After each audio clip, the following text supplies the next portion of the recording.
Hello!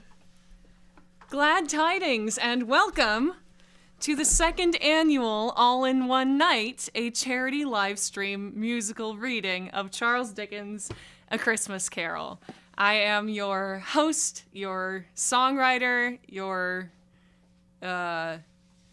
facilitator on this evening of festivity, Colleen McCandless. And we're going to get started with the show in just a couple of minutes. This year and every year from now on, we are doing a charity live stream, as you may have gathered.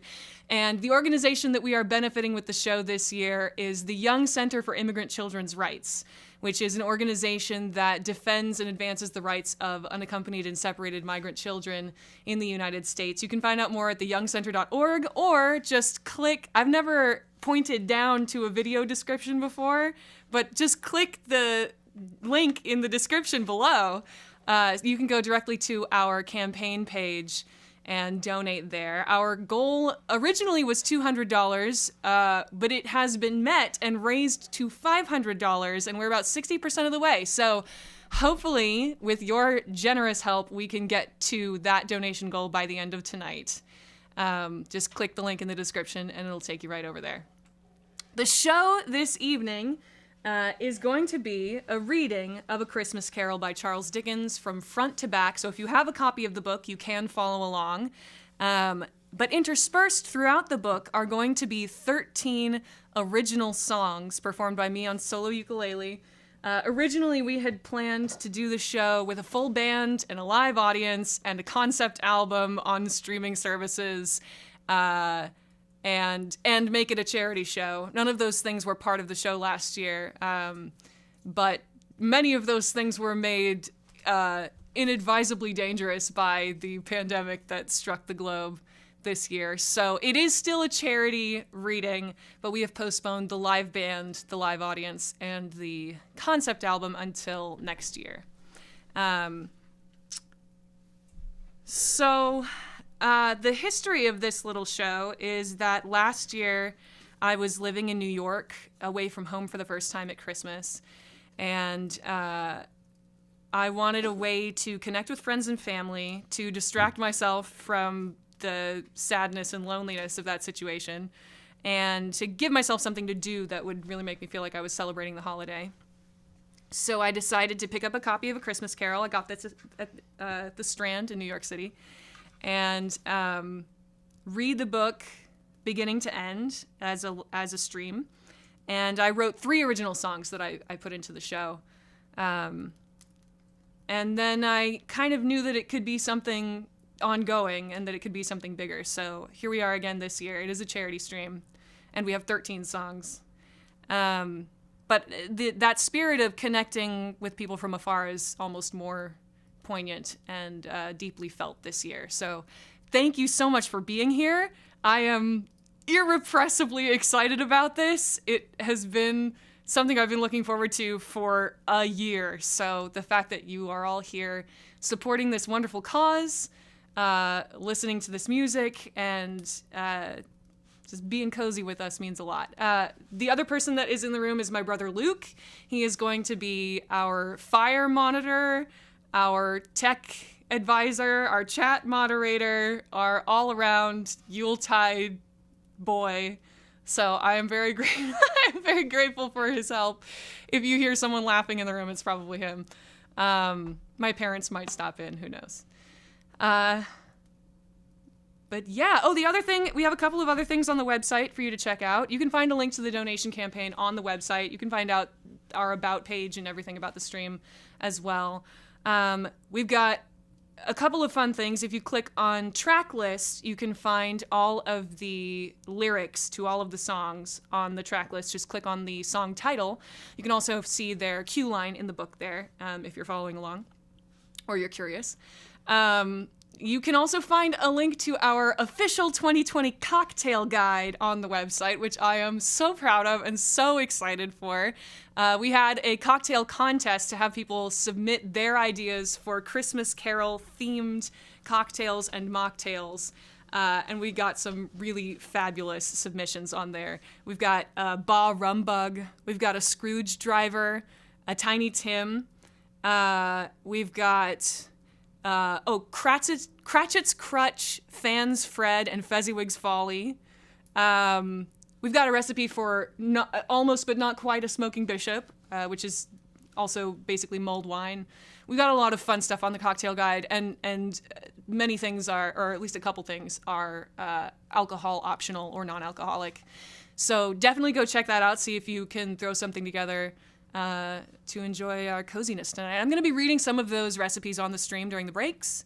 I'm going to be fixing some of those drinks for myself. Not going to drink very much of them because I want to be able to read and play music. But I am looking forward to sampling some of those concoctions that were submitted to us by some really, truly wonderful, kind-hearted people and brilliant mixological minds. So check those out, allinonenight.com. You can find all of that stuff. And, Luke, is there anything else I need to say? Have fun. Okay, here we go. Sit back, relax, and join us for a ride. That's right.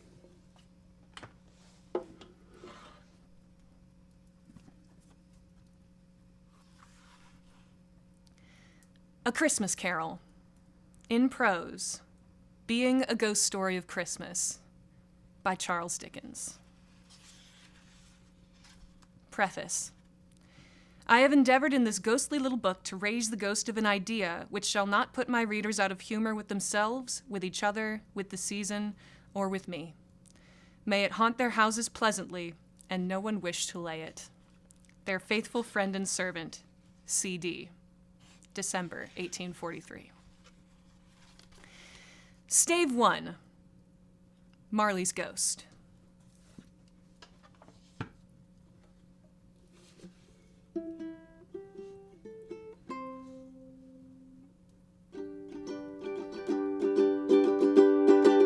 Marley was dead to begin with. That's how the story starts. Don't expect to hear from Marley. He's not around these parts. Scrooge was his business partner. That's how the story goes. And as for old Ebenezer, well, everybody knows you can't cheat the world without the world teaching you. You can't shun the season without the season taking a big bite out of you. You fight like the Dickens and the plot thickens, so suddenly there's nowhere left to hide, and soon you discover you're on the other side.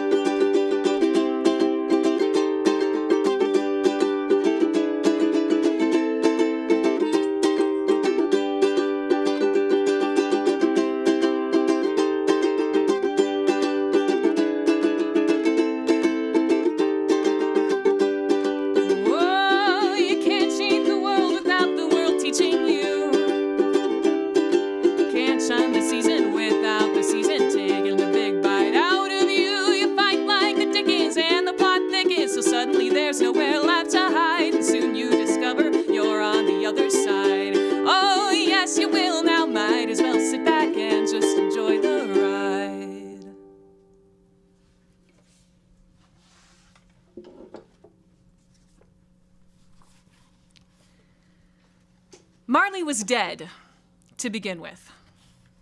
There is no doubt whatever about that.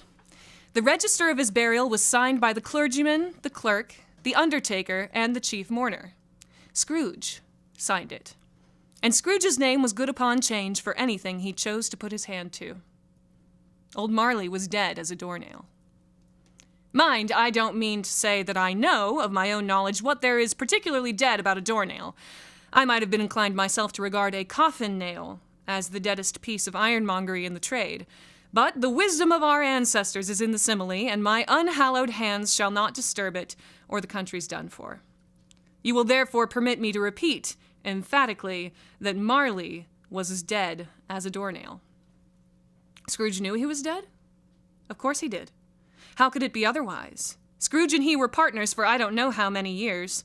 Scrooge was his sole executor, his sole administrator, his sole assign, his sole residuary legatee, his sole friend, and his sole mourner.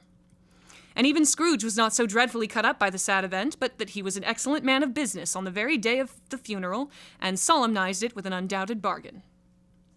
The mention of Marley's funeral brings me back to the point I started from. There is no doubt that Marley was dead. This must be distinctly understood or nothing wonderful can come of the story I am going to relate. If we were not perfectly convinced that Hamlet's father died before the play began, there would be nothing more remarkable in his taking a stroll at night in an easterly wind upon his own ramparts than there would be in any other middle-aged gentleman rashly turning out after dark in a breezy spot. Say St. Paul's churchyard, for instance, literally to astonish his son's weak mind. Scrooge never painted out old Marley's name. There it stood, years afterwards, above the warehouse door, Scrooge and Marley. The firm was known as Scrooge and Marley. Sometimes people new to the business called Scrooge, and sometimes Marley, but he answered to both names. It was all the same to him. Oh, but he was a tight-fisted hand at the grindstone, Scrooge. A squeezing, wrenching, grasping, scraping, clutching, covetous old sinner. Hard and sharp as a flint, from which no steel had ever struck out generous fire. Secret and self-contained, and solitary as an oyster. The cold within him froze his old features, nipped his pointed nose, shriveled his cheek, stiffened his gait, made his eyes red, his thin lips blue, and spoke out shrewdly in his grating voice. A frosty rime was on his head, and on his eyebrows and his wiry chin.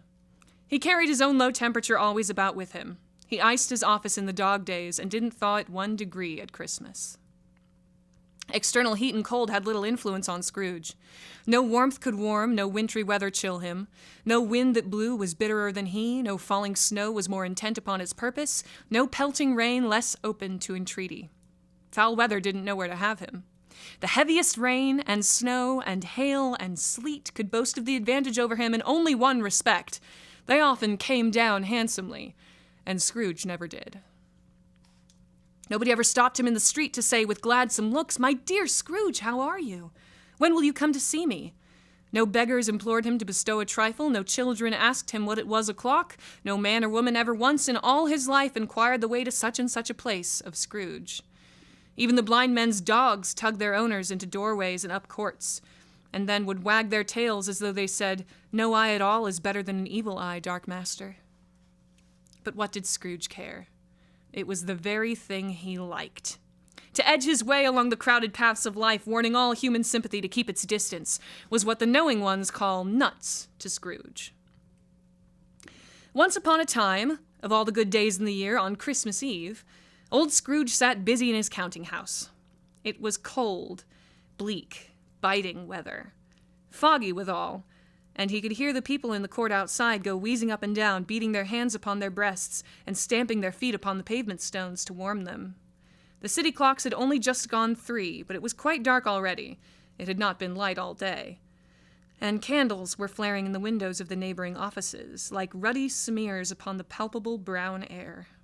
The fog came pouring in at every chink and keyhole, and was so dense without that, although the court was of the narrowest, the houses opposite were mere phantoms. To see the dingy cloud come drooping down, obscuring everything, one might have thought that nature lived hard by and was brewing on a large scale. The door of Scrooge's counting house was open, that he might keep his eye upon his clerk, who, in a dismal little cell beyond, a sort of tank, was copying letters. Scrooge had a very small fire, but the clerk's fire was so very much smaller that it looked like one coal. But he couldn't replenish it, for Scrooge kept the coal box in his own room, and so surely as the clerk came in with a shovel, the master predicted that it would be necessary for them to part. Wherefore the clerk put on his white comforter, and tried to warm himself at the candle, in which effort, not being a man of a strong imagination, he failed. "A Merry Christmas, Uncle! God save you!" cried a cheerful voice. It was the voice of Scrooge's nephew, who came upon him so quickly that this was the first intimation he had of his approach. "Bah!" said Scrooge. "Humbug." He had so heated himself with rapid walking in the fog and frost, this nephew of Scrooge's, that he was all in a glow. His face was ruddy and handsome, his eyes sparkled, and his breath smoked again. "Christmas a humbug, Uncle?" said Scrooge's nephew. "You don't mean that, I'm sure." "I do," said Scrooge. "Merry Christmas. What right have you to be merry? What reason have you to be merry? You're poor enough." "Come, then," returned the nephew gaily. "What right have you to be dismal? What reason have you to be morose? You're rich enough." Scrooge, having no better answer ready on the spur of the moment, said, "Bah!" again, and followed it up with, "Humbug." Don't be cross, uncle, said the nephew. What else can I be, returned the uncle, when I live in such a world of fools as this? Merry Christmas, out upon Merry Christmas. What's Christmas time to you but a time for paying bills without money, a time for finding yourself a year older but not an hour richer, a time for balancing your books and having every item in 'em through a round dozen of months presented dead against you? If I could work my will, said Scrooge indignantly, every idiot who goes about with Merry Christmas on his lips should be boiled with his own pudding and buried with a stake of holly through his heart. He should. Uncle, pleaded the nephew. Nephew, returned the uncle sternly. keep Christmas in your own way and let me keep it in mine. Keep it, repeated Scrooge's nephew, but you don't keep it. Let me leave it alone then, said Scrooge. Much good it may do you. Much good it has ever done you. There are a great many things from which I have derived good, by which I have not profited, I dare say, returned the nephew. Christmas among the rest. But I am sure I have always thought of Christmas time, when it has come round, apart from the veneration due to its sacred name and origin, if anything belonging to it can be apart from that, as a good time, a kind, forgiving, charitable, pleasant time, the only time I know of in the long calendar of the year, when men and women seem by one consent to open their shut-up hearts freely, and to think of people below them as if they really were fellow passengers to the grave, and not another race of creatures bound on other journeys. And therefore, uncle, though it has never put a scrap of gold or silver in my pocket, I believe that it has done me good and will do me good, and I say God bless it. The clerk in the tank involuntarily applauded. Becoming immediately sensible of the impropriety, he poked the fire and extinguished the last frail spark forever. Let me hear another sound from you, said Scrooge, and you'll keep your Christmas by losing your situation. You're quite a powerful speaker, sir, he added, turning to his nephew. I wonder you don't go into Parliament. Don't be angry, uncle. Come, dine with us tomorrow. Scrooge said that he would see him. Yes, indeed, he did. He went the whole length of the expression and said that he would see him in that extremity first. But why? Cried Scrooge's nephew. Why? Why did you get married? Said Scrooge. Because I fell in love. Because you fell in love, growled Scrooge, as if that were the only one thing in the world more ridiculous than a Merry Christmas. Good afternoon. Nay, uncle, but you never came to see me before that happened. Why give it as a reason for not coming now? Good afternoon, said Scrooge. I want nothing from you. I ask nothing of you. Why cannot we be friends? Good afternoon, said Scrooge. I am sorry with all my heart to find you so resolute. We have never had any quarrel to which I have been a party. But I have made the trial in homage to Christmas, and I'll keep my Christmas humour to the last. So, a Merry Christmas, uncle. Good afternoon, said Scrooge. And a Happy New Year. Good afternoon, said Scrooge. His nephew left the room without an angry word, notwithstanding. He stopped at the outer door to bestow the greetings of the season on the clerk, who, cold as he was warmer than Scrooge, for he returned them cordially. There's another fellow, muttered Scrooge, who overheard him. My clerk with 15 shillings a week and a wife and family talking about a Merry Christmas. I'll retire to Bedlam. This lunatic, in letting Scrooge's nephew out, had let 2 other people in. They were portly gentlemen, pleasant to behold, and now stood with their hats off in Scrooge's office. They had books and papers in their hands and bowed to him. Scrooge and Marley's, I believe, said one of the gentlemen, referring to his list. Have I the pleasure of addressing Mr. Scrooge or Mr. Marley? Mr. Marley has been dead these 7 years, Scrooge replied. He died 7 years ago this very night. We have no doubt his liberality is well represented by his surviving partner, said the gentleman, presenting his credentials. It certainly was, for they had been kindred spirits.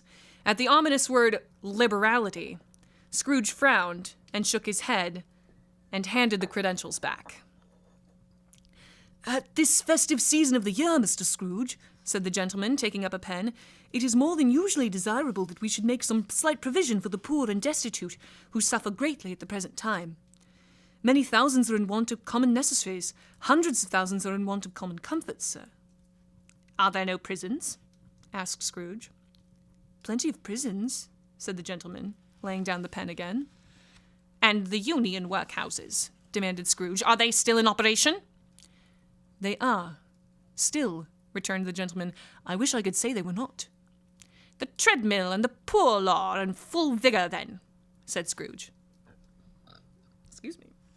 Both very busy, sir. Oh, I was afraid, from what you said at first, that something had occurred to stop them in their useful course, said Scrooge. I'm very glad to hear it. Under the impression that they scarcely furnish Christian cheer of mind or body to the multitude, returned the gentleman, a few of us are endeavouring to raise a fund to buy the poor some meat and drink and means of warmth. We choose this time because it is a time of all others when want is keenly felt and abundance rejoices. What shall I put you down for? Nothing, Scrooge replied. You wish to be anonymous? I wish to be left alone, said Scrooge. Since you ask me what I wish, gentlemen, that is my answer. I don't make merry myself at Christmas, and I can't afford to make idle people merry. I help to support the establishments I have mentioned. They cost enough, and those who are badly off must go there. Many can't go there, and many would rather die. If they would rather die, said Scrooge, they had better do it, and decrease the surplus population. Besides, excuse me, I don't know that. But you might know it, observed the gentleman. It's not my business, Scrooge returned. It's enough for a man to understand his own business and not to interfere with other people's. Mine occupies me constantly. Good afternoon, gentlemen. Seeing clearly that it would be useless to pursue their point, the gentleman withdrew. Scrooge resumed his labours with an improved opinion of himself, and in a more facetious temper than was usual with him. Meanwhile, the fog and darkness thickened so that people ran about with flaring links, proffering their services to go before horses and carriages and conduct them on their way. The ancient tower of a church, whose gruff old bell was always peeping slyly down at Scrooge out of a Gothic window in the wall, became invisible, and struck the hours and quarters in the clouds, with tremulous vibrations afterwards as if its teeth were chattering in its frozen head up there. The cold became intense. In the main street, at the corner of the court, some labourers were repairing the gas pipes, and had lighted a great fire in a brazier, round which a party of ragged men and boys were gathered, warming their hands and winking their eyes before the blaze in rapture. The water plug being left in solitude, its overflowing sullenly congealed, and turned to misanthropic ice. The brightness of the shops where holly sprigs and berries crackled in the lamp heat of the windows made pale faces ruddy as they passed. Poulterers' and grocers' trades became a splendid joke, a glorious pageant, with which it was next to impossible to believe that such dull principles as bargain and sale had anything to do. The Lord Mayor, in the stronghold of the mighty mansion house, gave orders to his 50 cooks and butlers to keep Christmas as a Lord Mayor's household should. And even the little tailor, whom he had fined 5 shillings on the previous Monday for being drunk and bloodthirsty in the streets, stirred up tomorrow's pudding in his garret, while his lean wife and the baby sallied out to buy the beef. Foggier yet, and colder. Piercing, searching, biting cold. If the good St. Dunstan had but nipped the evil spirit's nose with a touch of such weather as that, instead of using his familiar weapons, then indeed he would have roared to lusty purpose. The owner of one scant young nose, gnawed and mumbled by the hungry cold as bones are gnawed by dogs, stooped down at Scrooge's keyhole to regale him with a Christmas carol. But at the first sound of, "God bless you, merry gentlemen, may nothing you dismay," Scrooge seized the ruler with such energy of action that the singer fled in terror, leaving the keyhole to the fog and even more congenial frost. At length the hour of shutting up the counting-house arrived. With an ill will, Scrooge dismounted from his stool and tacitly admitted the fact to the expectant clerk in the tank, who instantly snuffed his candle out and put on his hat. "You'll want all day tomorrow, I suppose," said Scrooge. "If quite convenient, sir." "It's not convenient," said Scrooge, "and it's not fair. If I was to stop half a crown for it, you'd think yourself ill-used, I'll be bound." The clerk smiled faintly. "And yet," said Scrooge, "you don't think me ill-used when I pay a day's wages for no work." The clerk observed that it was only once a year. "A poor excuse for picking a man's pocket every 25th of December," said Scrooge, buttoning his greatcoat to the chin. "But I suppose you must have the whole day. Be here all the earlier next morning."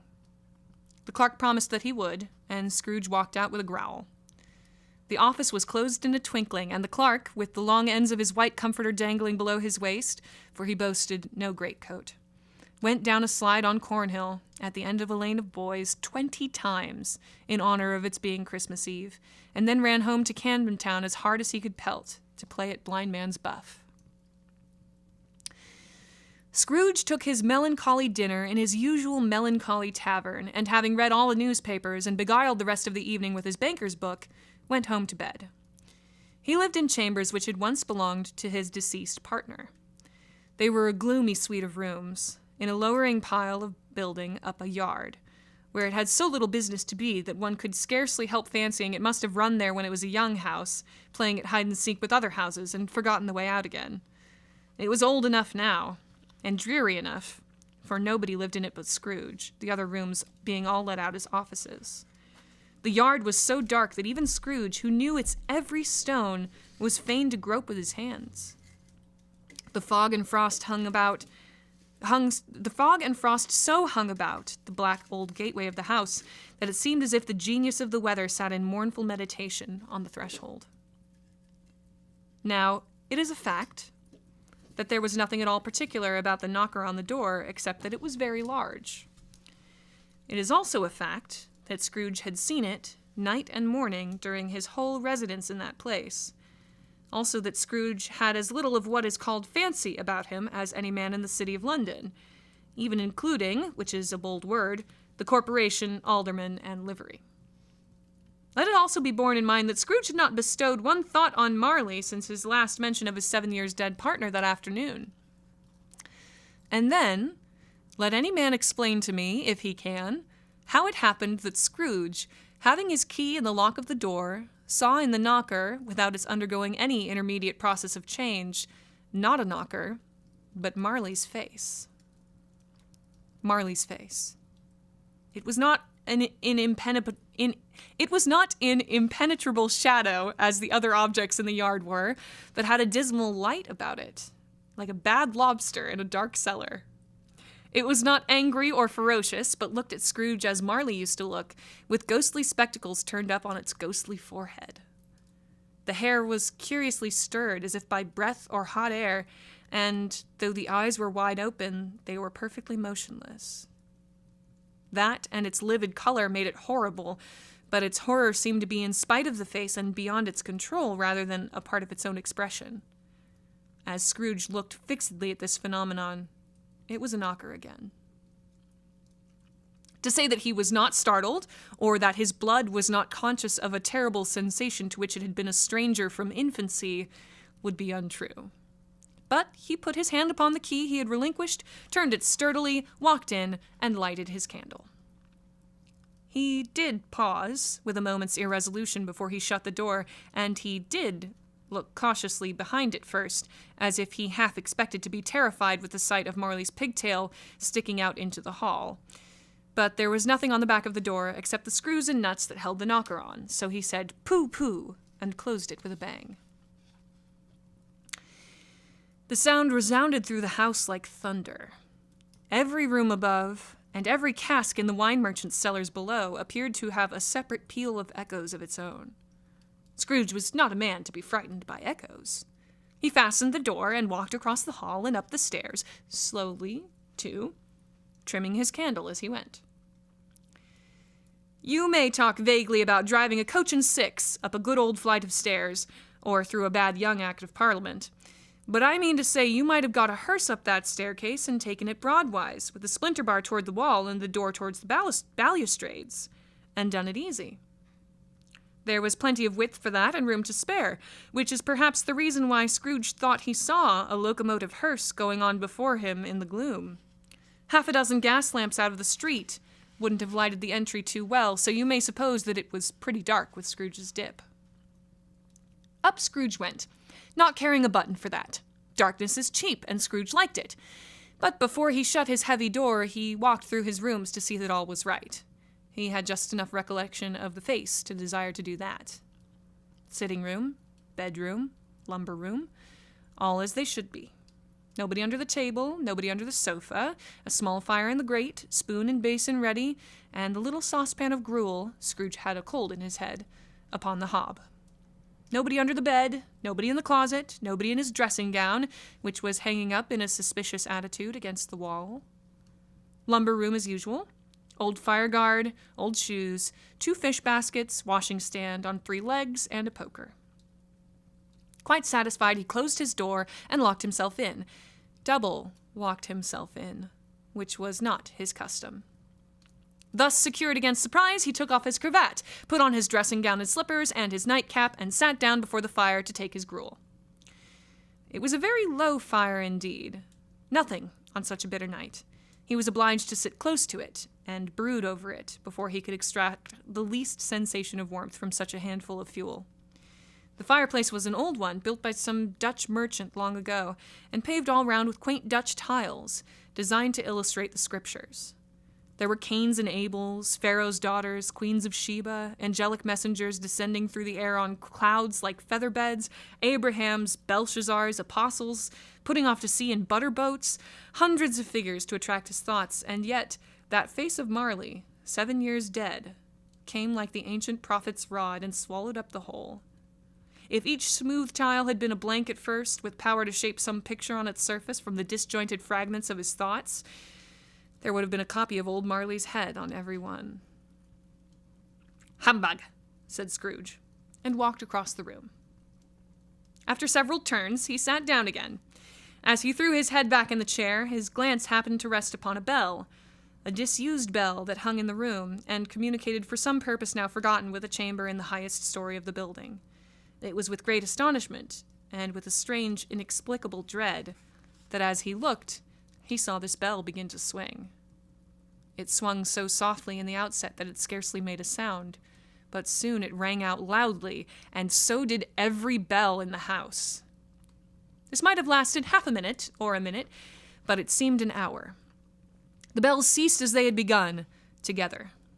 They were succeeded by a clanking noise, deep down below, as if some person were dragging a heavy chain over the casks in the wine merchant's cellar. Scrooge then remembered to have heard that ghosts in haunted houses were described as dragging chains. The cellar door flew open with a booming sound, and then he heard the noise much louder on the floors below. Then coming up the stairs, then coming straight towards his door. "It's humbug still," said Scrooge. "I won't believe it." His color changed, though, when, without a pause, it came on through the heavy door and passed into the room before his eyes. Upon its coming in, the dying flame leaped up as though it cried, "I know him! Marley's ghost!" and fell silent again. The same face. The very same. Marley in his pigtail, usual waistcoat, tights, and boots, the tassels on the latter bristling, like his pigtail and his coat skirts and the hair upon his head. The chain he drew was clasped about his middle. It was long, and wound about him like a tail, and it was made, for Scrooge observed it closely, of cash boxes, keys, padlocks, ledgers, deeds, and heavy purses wrought in steel. His body was transparent, so that Scrooge, observing him and looking through his waistcoat, could see the 2 buttons on his coat behind. Scrooge had often heard it said that Marley had no bowels, but he had never believed it until now. No, nor did he believe it even now. Though he looked the phantom through and through and saw it standing before him, though he felt the chilling influence of its death-cold eyes and marked the very texture of the folded kerchief bound about its head and chin, which wrapper he had not observed before, he was still incredulous and fought against his senses. "How now?" said Scrooge, caustic and cold as ever. "What do you want with me?" "Much." Marley's voice, no doubt about it. "Who are you?" "Ask me who I was." "Who were you, then?" said Scrooge, raising his voice. "You're particular for a shade." He was going to say to a shade, but substituted this as more appropriate. "In life I was your partner, Jacob Marley." Can you sit down?" asked Scrooge, looking doubtfully at him. "I can." "Do it, then." Scrooge asked the question because he didn't know whether a ghost so transparent might find himself in a condition to take a chair, and felt that in the event of its being impossible, it might involve the necessity of an embarrassing explanation. But the ghost sat down on the opposite side of the fireplace, as if he were quite used to it. "You don't believe in me," observed the ghost. "I don't," said Scrooge. "What evidence would you have of my reality beyond that of your senses?" "I don't know," said Scrooge. Why do you doubt your senses? Because, said Scrooge, a little thing affects them. A slight disorder of the stomach makes them cheats. You may be an undigested bit of beef, a blot of mustard, a crumb of cheese, a fragment of an underdone potato. There's more of gravy than of grave about you, whatever you are. Scrooge was not much in the habit of cracking jokes, nor did he feel in his heart by any means waggish then. The truth is that he tried to be smart as a means of distracting his own attention and keeping down his terror, for the spectre's voice disturbed the very marrow in his bones.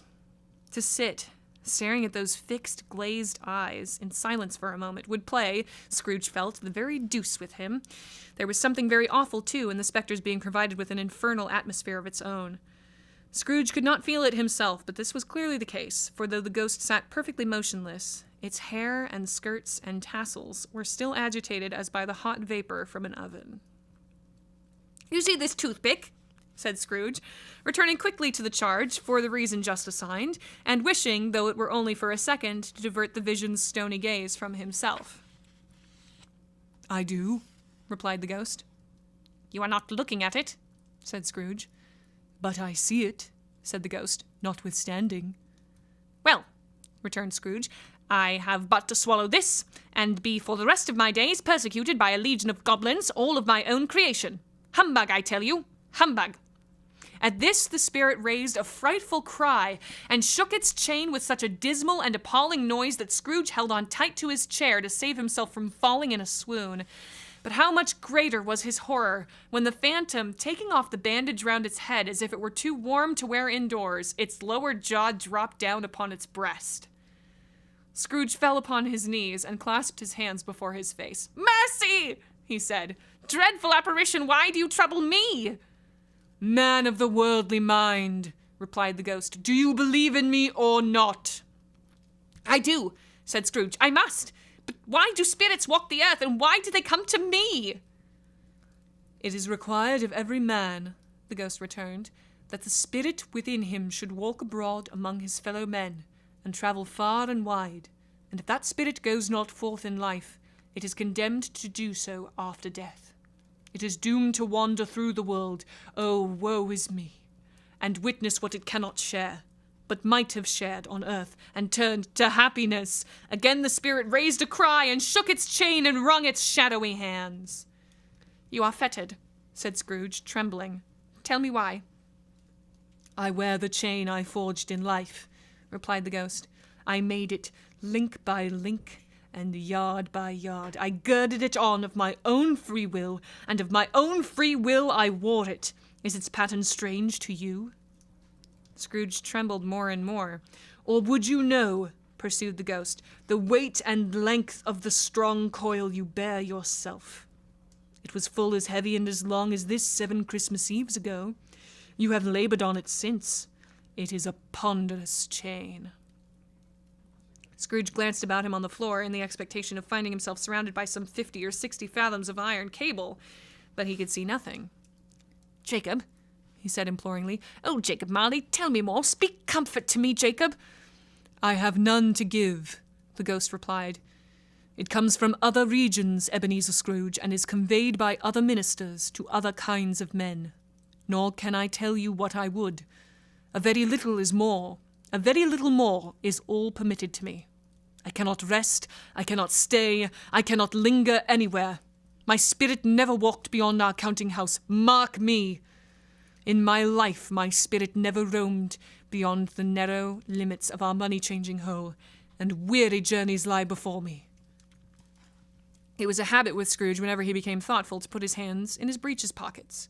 Pondering on what the ghost had said, he did so now, but without lifting up his eyes or getting off his knees. "You must have been very slow about it, Jacob," Scrooge observed in a businesslike manner, though with humility and deference. "Slow," the ghost repeated. 7 years dead," mused Scrooge, "and travelling all the time." "The whole time," said the ghost. "No rest, no peace, incessant torture of remorse." "You travel fast?" said Scrooge. "On the wings of the wind," replied the ghost. "You might have got over a great quantity of ground in 7 years," said Scrooge. The ghost, on hearing this, set up another cry and clanked its chain so hideously in the dead silence of the night that the ward would have been justified in indicting it for a nuisance. "O captive bound and double-ironed," cried the phantom, "not to know that ages of incessant labor by immortal creatures, for this earth must pass into eternity before the good of which it is susceptible is all developed. Not to know that any Christian spirit working kindly in its little sphere, whatever it may be, will find its mortal life too short for its vast means of usefulness. Not to know that no space of regret can make amends for one's life's opportunity misused. Yet such was I. Oh, such was I." "But you were always a good man of business, Jacob," faltered Scrooge, who now began to apply this to himself. "Business!" cried the ghost, wringing its hands again. "Mankind was my business. The common welfare was my business. Charity, mercy, forbearance, and benevolence were all my business. The dealings of my trade were but a drop of water in the comprehensive ocean of my business." It held up its chain at arm's length as if that were the cause of all its unavailing grief, and flung it heavily upon the ground again. "At this time of the rolling year," the spectre said, "I suffer most. Why did I walk through crowds of fellow beings with my eyes turned down, and never raise them to that blessed star which led the wise men to a poor abode? Were there no poor homes to which its light would have conducted me?" Scrooge was very much dismayed to hear the spectre going on at this rate, and began to quake exceedingly. "Hear me," cried the ghost. "My time is nearly gone." "I will," said Scrooge. "But don't be hard upon me. Don't be flowery, Jacob, pray." "How it is that I appear before you in a shape that you can see, I may not tell. I have sat invisible beside you many and many a day." It was not an agreeable idea. Scrooge shivered and wiped the perspiration from his brow. "That is no light part of my penance," pursued the ghost. "I am here tonight to warn you that you have yet a chance and hope of escaping my fate. A chance and hope of my procuring Ebenezer." "You were always a good friend to me," said Scrooge. "Thank ye." "You will be haunted," resumed the ghost, "by 3 spirits." Scrooge's countenance fell almost as low as the ghost's had done. "Is that the chance and hope you mentioned, Jacob?" he demanded in a faltering voice. "It is." I think I'd rather not," said Scrooge. "Without their visits," said the ghost, "you cannot hope to shun the path I tread. Expect the first tomorrow, when the bell tolls 1. "Couldn't I take 'em all at once and have it over, Jacob?"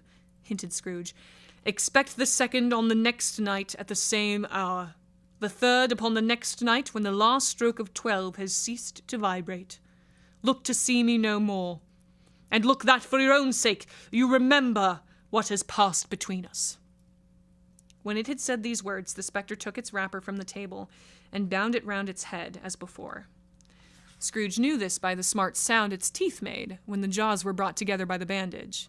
He ventured to raise his eyes again, and found his supernatural visitor confronting him in an erect attitude, with its chain wound over and about its arm.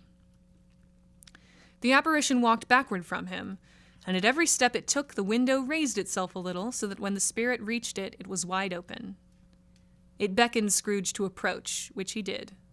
When they were within 2 paces of each other, Marley's ghost held up its hand, warning him to come no nearer.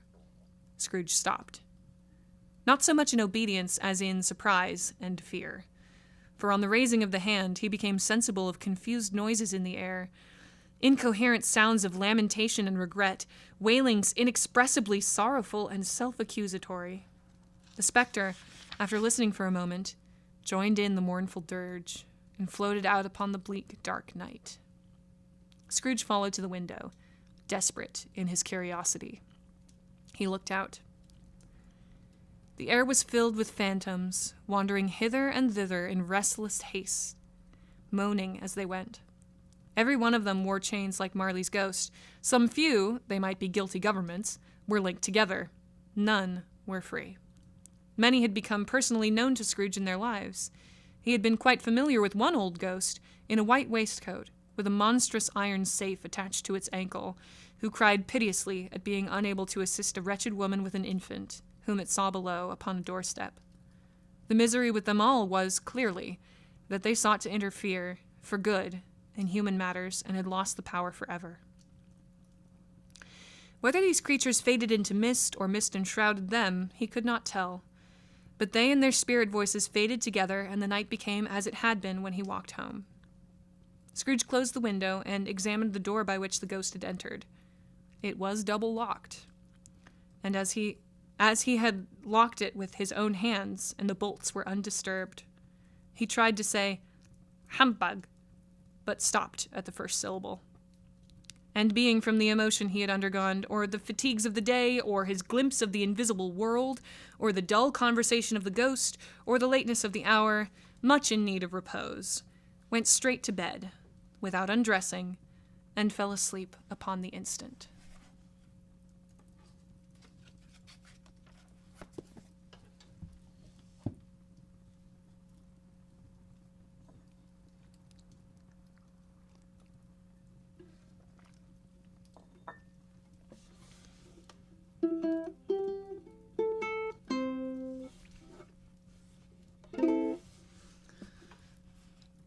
Face in the knocker,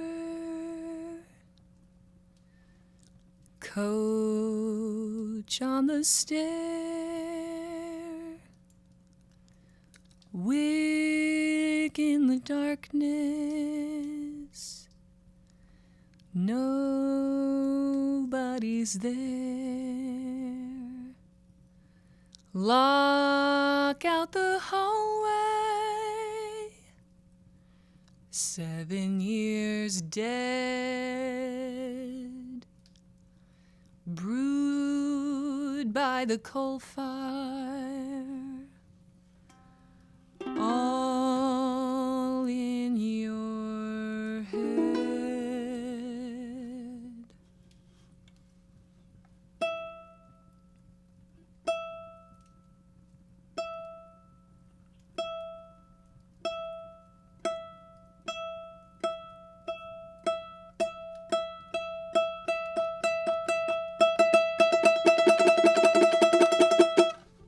The cellar door flies open with a booming sound. The floor's below, the house is empty, there's no one around. It's humbug still, you say, but you'll say no more. 'Cause who's that passing through the heavy door? Marley's ghost.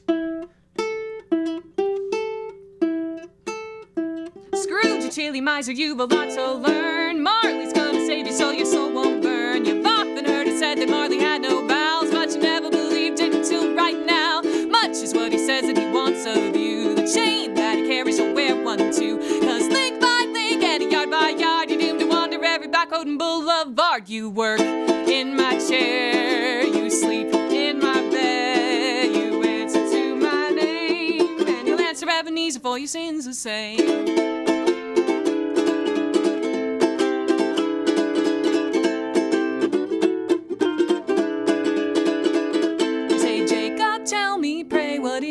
There must be comfort I can take. You were an excellent man of business. I even said that at your wake. Mankind was my business, not pounds and pence. Mercy and forbearance and benevolence. Now that I am dead, I cannot interfere for the good of all the people still alive down here. You who measure wealth by what you have on earth. You who measure people by financial worth. You whose chain grows year by year won't escape my fate if you will not hear. You work in my chair, you sleep in my bed, you answer to my name, and you'll answer Ebenezer for your sins the same.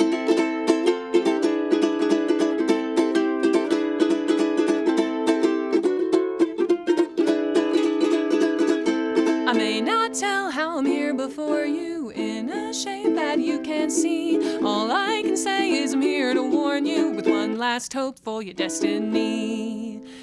You will be haunted by 3 ghosts without their visits.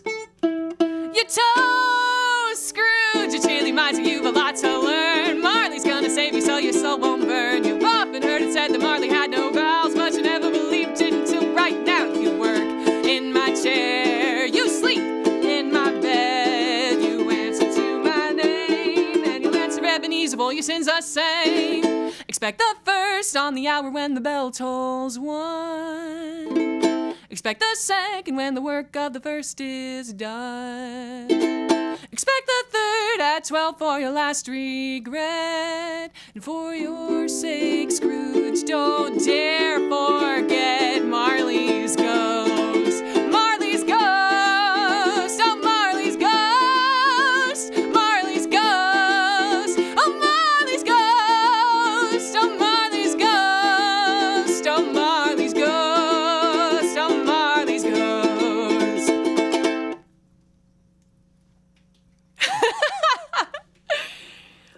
End of stave 1.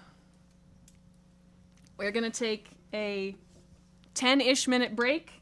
Head to the link in the description for the donation page for the Young Center. Their work is vital and important. We need them. We are grateful for them. Please support their work at the link in the donation page. We are going to, whatever I said, you know what I mean. We're going to take a quick break. I'm going to go drink some water and stuff. And then when we come back, we're going to have a cocktail and get a donation update and see if anybody's saying hi in the chat. Yeah. See you in a few minutes.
wheel that? Yeah. Well, I mean, I was gonna do it on. it doesn't have wheels. Okay, that's fair. Can you move it, I guess, over here? Yes. Okay. Don't you want to go sit Yes. down first? This is gonna be a hot drink. It's gonna be a hot Screwdriver. Hello. Welcome back. Okay, so I'm going to be making the Scrooge Driver, which is submitted by Kelly and Jeff, I think. Kelly McCandless and Jeff Whitteman, as a joint effort, which you can find all of the recipes for the cocktails at All in One Night. Click on Cocktail Guide, right there at the top. But the Scrooge Driver is one part, what? Make an announcement about. Oh, yes. yes, first. yes, we should. Luke is suggesting that before I make the drink will be in celebration of the fact that we met our donation goal. Oh my goodness. We have met our $500. That's our second donation goal because we were at 200. I was like, if we put together 200 to give to this charity, I will be thrilled. So at the beginning of this week, we had an anonymous donation of 200, however you say that word, an anonymous donation of $200.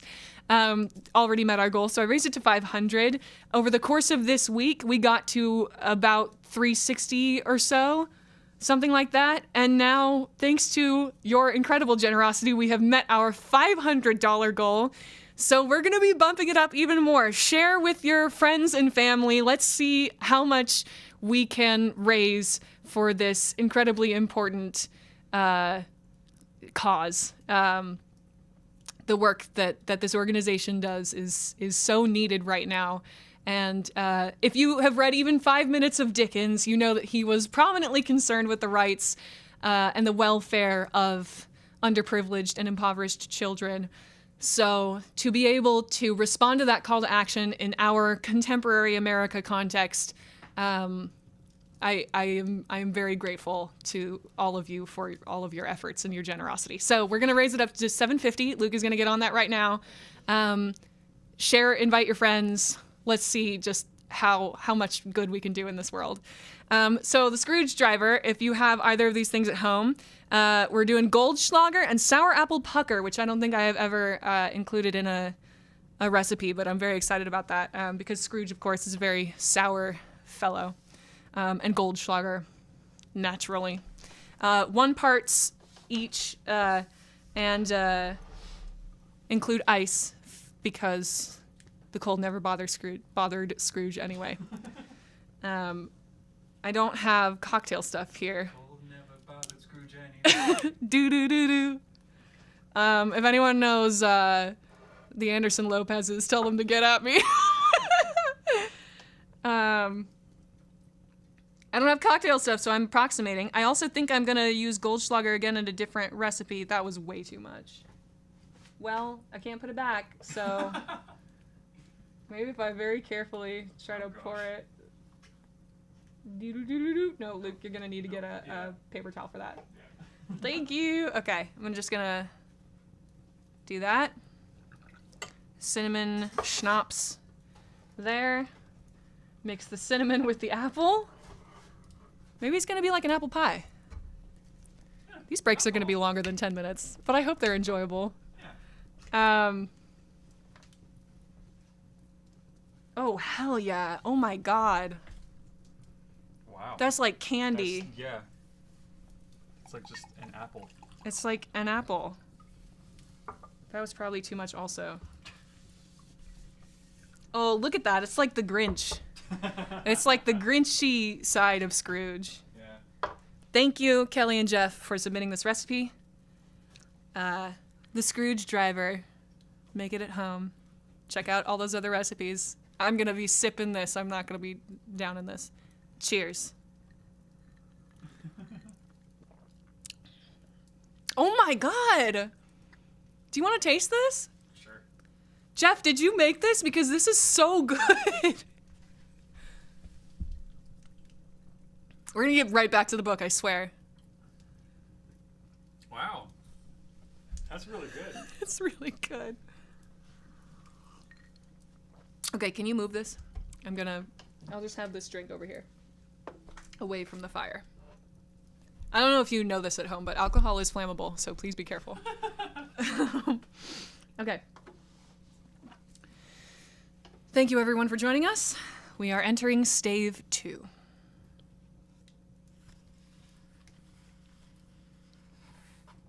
The first of the three spirits.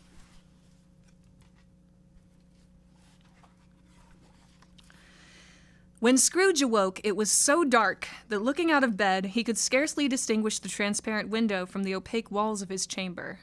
He was endeavoring to pierce the darkness with his ferret eyes when the chimes of a neighboring church struck the 4 quarters. So he listened for the hour. To his great astonishment, the heavy bell went on from 6 to 7, and from 7 to 8, and regularly up to 12, then stopped. 12. It was past 2 when he went to bed. The clock was wrong. An icicle must have got into the works. 12. He touched the spring of his repeater to correct this most preposterous clock. Its rapid little pulse beat 12 and stopped. Why, it isn't possible, said Scrooge, that I can have slept through a whole day and far into another night. It isn't possible that anything has happened to the sun and that this is 12 at noon. The idea being an alarming one, he scrambled out of bed and groped his way to the window. He was obliged to rub the frost off with the sleeve of his dressing gown before he could see anything, and could see very little then. All he could make out was that it was still very foggy and extremely cold, and that there was no noise of people running to and fro and making a great stir, as there unquestionably would have been if night had beaten off bright day and taken possession of the world. This was a great relief, because 3 days after sight of this first exchange paid to Mr. Ebenezer Scrooge or his order, and so forth, would have become a mere United States security, if there were no days to count by. Scrooge went to bed again, and thought, and thought, and thought it over and over and over, and could make nothing of it. The more he thought, the more perplexed he was, and the more he endeavored not to think, the more he thought. Marley's ghost bothered him exceedingly. Every time he resolved within himself, after mature inquiry, that it was all a dream, his mind flew back again like a strong spring released to its first position, and presented the same problem to be worked all through. Was it a dream or not? Scrooge lay in this state until the chime had gone 3 quarters more, when he remembered, on a sudden, that the ghost had warned him of a visitation when the bell tolled 1. He resolved to lie awake until the hour was past, and considering that he could no more go to sleep than go to heaven, this was perhaps the wisest resolution in his power. The quarter was so long that he was more than once convinced that he must have sunk into a doze unconsciously and missed the clock. At length, it broke upon his listening ear. Ding dong. 1/4 past, said Scrooge, counting. Ding dong. 1/2 past, said Scrooge. Ding dong. 1/4 to it, said Scrooge. Ding dong. The hour itself. The hour itself, said Scrooge, triumphantly, and nothing else.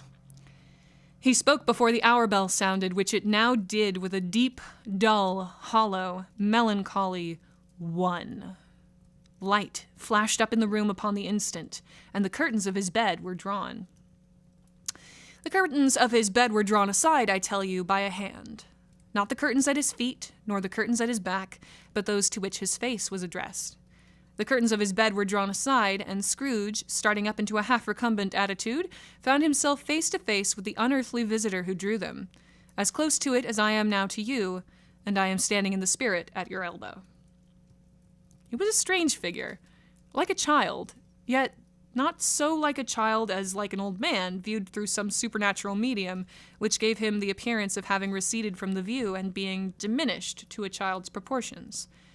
Its hair, which hung about its neck and down its back, was white, as if with age, and yet the face had not a wrinkle in it, and the tenderest bloom was on the skin.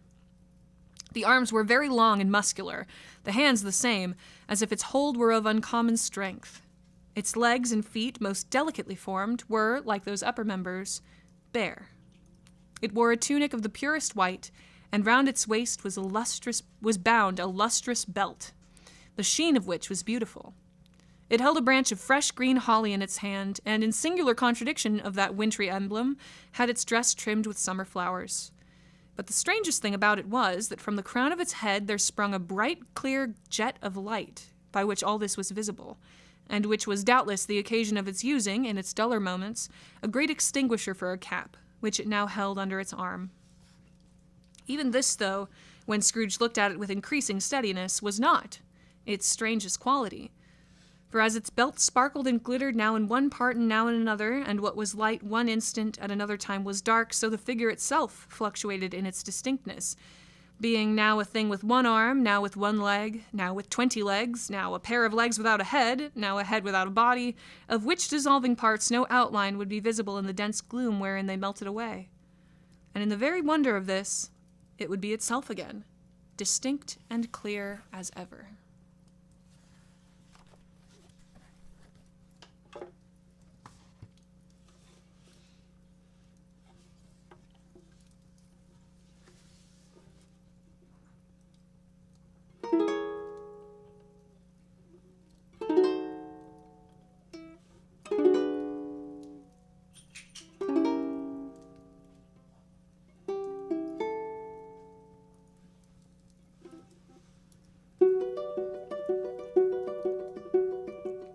A child in a broken school,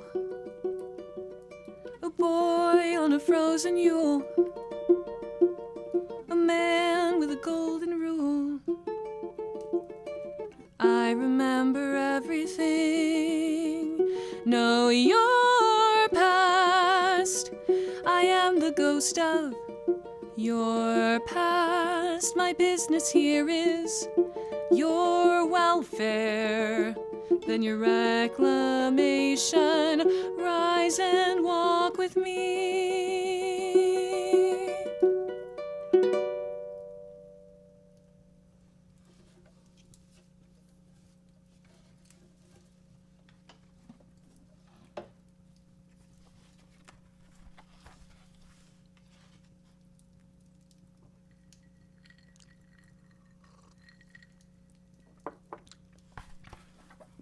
Are you the spirit, sir, whose coming was foretold to me?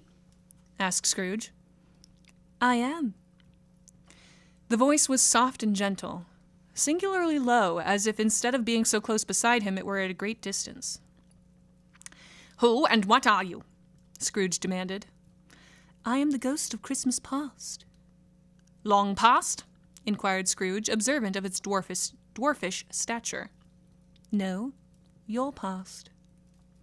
Perhaps Scrooge could not have told anybody why, if anybody could have asked him, but he had a special desire to see the spirit in his cap, and begged him to be covered. What? Exclaimed the ghost. Would you so soon put out, with worldly hands, the light I give? Is it not enough that you are one of those whose passions made this cap, and forced me through whole trains of years to wear it low upon my brow? Scrooge reverently disclaimed all intention to offend, or any knowledge of having wilfully bonneted the spirit at any period of his life. He then made bold to inquire what business brought him there. Your welfare, said the ghost. Scrooge expressed himself much obliged, but could not help thinking that a night of unbroken rest would have been more conducive to that end. The spirit must have heard him thinking, for it said immediately, Your reclamation, then. Take heed. It put out its strong hand as it spoke, and clasped him gently by the arm. Rise and walk with me. It would have been in vain for Scrooge to plead that the weather and the hour were not adapted to pedestrian purposes, that bed was warm and the thermometer a long way below freezing, that he was clad but lightly in his slippers, dressing gown, and nightcap, and that he had a cold upon him at that time. The grasp, though gentle as a woman's hand, was not to be resisted. He rose, but finding that the spirit made towards the window, clasped his robe in supplication. I am a mortal, cried Scrooge remonstrated. And liable to fall. Bear but a touch of my hand there, said the spirit, laying it upon his heart, and you shall be upheld in more than this. As the words were spoken, they passed through the wall, and stood upon an open country road, with fields on either hand. The city had entirely vanished. Not a vestige of it was to be seen. The darkness and the mist had vanished with it, for it was a clear, cold winter day, with snow upon the ground. Good heaven, said Scrooge, clasping his hands together as he looked about him. I was bred in this place. I was a boy here. The spirit gazed upon him mildly. Its gentle touch, though it had been light and instantaneous, appeared still present to the old man's sense of feeling. He was conscious of 1,000 odors floating in the air, each one connected with 1,000 thoughts and hopes and joys and cares, long, long forgotten. Your lip is trembling, said the ghost. And what is that upon your cheek? Scrooge muttered with an unusual catching in his voice that it was a pimple, and begged the ghost to lead him where he would. You recollect the way? Inquired the spirit. Remember it, cried Scrooge with fervor. I could walk it blindfold. Strange to have forgotten it for so many years, observed the ghost. Let us go on. They walked along the road, Scrooge recognizing every gate and post and tree, until a little market town appeared in the distance, with its bridge, its church, and winding river. Some shaggy ponies were seen trotting towards them with boys upon their backs, who called to other boys in country gigs and carts driven by farmers. All these boys were in great spirits and shouted to each other, until the broad fields were so full of merry music that the crisp air laughed to hear it. These are but shadows of the things that have been, said the ghost. They have no consciousness of us. The jocund travelers came on, and as they came, Scrooge knew and named them every one. Why was he rejoiced beyond all bounds to see them? Why did his cold eye glisten and his heart leap up as they went past? Why was he filled with gladness when he heard them give each other Merry Christmas as they parted at crossroads and byways for their several homes? What was Merry Christmas to Scrooge? Out upon Merry Christmas. What good had it ever done to him? The school is not quite deserted, said the ghost. A solitary child, neglected by his friends, is left there still. Scrooge said he knew it, and he sobbed. They left the high road by a well-remembered lane and soon approached a mansion of dull red brick, with a little weathercock-surmounted cupola on the roof and a bell hanging in it. It was a large house, but one of broken fortunes, for the spacious offices were little used. Their walls were damp and mossy, their windows broken, and their gates decayed. Fowls clucked and strutted in the stables, and the coach-houses and sheds were overrun with grass. Nor was it more retentive of its ancient state within, for entering the dreary hall and glancing through the open doors of many rooms, they found them poorly furnished, cold, and vast. There was an earthy savor in the air, a chilly bareness in the place, which associated itself somehow with too much getting up by candlelight and not too much to eat. They went, the ghost and Scrooge, across the hall to a door at the back of the house. It opened before them and disclosed a long, bare, melancholy room, made barer still by lines of plain deal forms and desks. At one of these a lonely boy was reading near a feeble fire, and Scrooge sat down upon a form and wept to see his poor forgotten self as he used to be. Not a latent echo in the house, not a squeak and scuffle from the mice behind the paneling, not a drip from the half-thawed waterspout in the dull yard behind, not a sigh among the leafless boughs of one despondent poplar, not the idle swinging of an empty storehouse door, no, not a clicking in the fire, but fell upon the heart of Scrooge with a softening influence, and gave freer passage to his tears. The spirit touched him on the arm and pointed to his younger self, intent upon his reading. Suddenly a man, in foreign garments, wonderfully real and distinct to look at, stood outside the window with an axe stuck in his belt and leading by the bridle an ass laden with wood. "Why, it's Ali Baba!" Scrooge exclaimed in ecstasy. "It's dear old honest Ali Baba! Yes, I know. One Christmas time, when yonder solitary child was left here all alone, he did come for the first time, just like that. Poor boy. And Valentine," said Scrooge, "and his wild brother Orson, there they go. And what's his name, who was put down in his drawers asleep at the gate of Damascus. Don't you see him? And the Sultan's groom, turned upside down by the genie. There he is upon his head. Serve him right. I'm glad of it. What business had he to be married to the princess?" To hear Scrooge expending all the earnestness of his nature on such subjects in a most extraordinary voice between laughing and crying, and to see his heightened and excited face would have been a surprise to his business friends in the city, indeed. "There's the parrot!" cried Scrooge. "Green body and yellow tail, with a thing like a lettuce growing out of the top of his head. There he is. Poor Robinson Crusoe, he called him, when he came home again after sailing round the island. Poor Robinson Crusoe! Where have you been, Robinson Crusoe?" The man thought he was dreaming, but he wasn't. It was the parrot, you know. There goes Friday, running for his life to the little creek. Hello! Hello! Then, with a rapidity of transition very foreign to his usual character, he said, in pity for his former self, "Poor boy," and cried again. "I wish," Scrooge muttered, putting his hand in his pocket and looking about him after drying his eyes with the cuff, "but it's too late now." "What is the matter?" asked the spirit. "Nothing," said Scrooge. "Nothing. There was a boy singing Christmas carol at my door last night. I should like to have given him something, that's all." The ghost smiled thoughtfully and waved its hand, saying as it did so, "Let us see another Christmas." Scrooge's former self grew larger at the words, and the room became a little darker and more dirty. The panels shrunk, the windows cracked, fragments of plaster fell out of the ceiling, and the naked lathes were shown instead. But how all this was brought about, Scrooge knew no more than you do. He only knew that it was quite correct, that everything had happened so, that there he was, alone again, when all the other boys had gone home for the jolly holidays. He was not reading now, but walking up and down despairingly. Scrooge looked at the ghost, and with a mournful shaking of his head, glanced anxiously towards the door. It opened, and a little girl, much younger than the boy, came darting in, and putting her arms about his neck and often kissing him, addressed him as her dear, dear brother. "I have come to bring you home, dear brother," said the child, clapping her tiny hands and bending down to laugh. "To bring you home, home, home!" "Home, little Fan," returned the boy. "Yes," said the child, brimful of glee. "Home for good and all. Home for ever and ever. Father is so much kinder than he used to be that home's like heaven. He spoke so gently to me one dear night when I was going to bed that I was not afraid to ask him once more if you might come home. And he said, yes, you should, and sent me in a coach to bring you. And you're to be a man," said the child, opening her eyes, "and are never to come back here. But first we're to be together all the Christmas long and have the merriest time in all the world." "You are quite a woman, little Fan," exclaimed the boy. She clapped her hands and laughed, and tried to touch his head, but being too little, laughed again and stood on tiptoe to embrace him. Then she began to drag him in her childish eagerness towards the door, and he, nothing loath to go, accompanied her.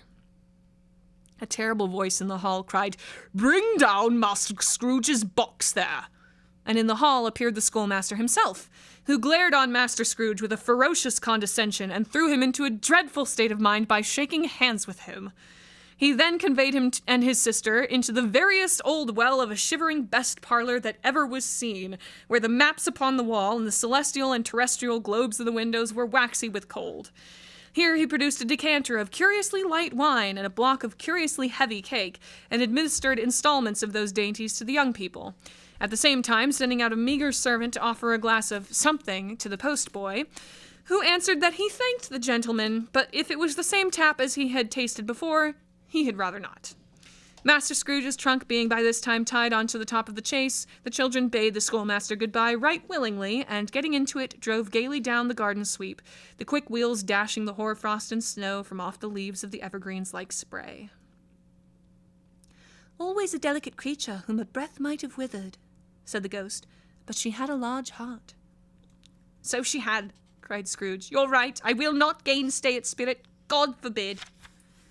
"She died a woman," said the ghost, "and had, as I think, children." "One child," Scrooge returned. "True," said the ghost. "Your nephew." Scrooge seemed uneasy in his mind, and answered briefly, "Yes."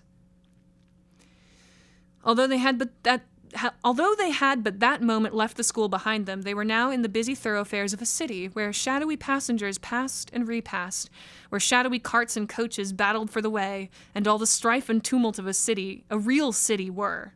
It was made plain enough by the dressing of the shops that here too it was Christmas time again, but it was evening, and the streets were lighted up. The ghost stopped at a certain warehouse door, and asked Scrooge if he knew it. "Know it," said Scrooge. "Was I apprenticed here?" They went in. At sight of an old gentleman in a Welsh wig sitting behind such a high desk that if he had been 2 inches taller he must have knocked his head against the ceiling, Scrooge cried in great excitement, "Why, it's old Fezziwig! Bless his heart, it's Fezziwig alive again!" Old Fezziwig laid down his pen and looked up at the clock, which pointed to the hour of 7. He rubbed his hands, adjusted his capacious waistcoat, laughed all over himself, from his shoes to his organ of benevolence, and called out in a comfortable, oily, rich, fat, jovial voice, "Yo-ho there, Ebenezer! Dick! Scrooge's former self, now a grown young man, came briskly in, accompanied by his fellow prentice. Dick Wilkins, to be sure, said Scrooge to the ghost. Bless me, yes, there he is. He was very much attached to me, was Dick. Poor Dick, dear, dear. Yo-ho, my boys, said Fezziwig. No more work tonight. Christmas Eve, Dick. Christmas, Ebenezer. Let's have the shutters up, cried old Fezziwig, with a sharp clap of his hands, before a man can say Jack Robinson. You wouldn't believe how those two fellows went at it. They charged into the street with the shutters. 1, 2, 3. Had 'em up in their places. 4, 5, 6. Barred 'em and pinned 'em. 7, 8, 9. And came back before you could have got to 12. Panting like racehorses.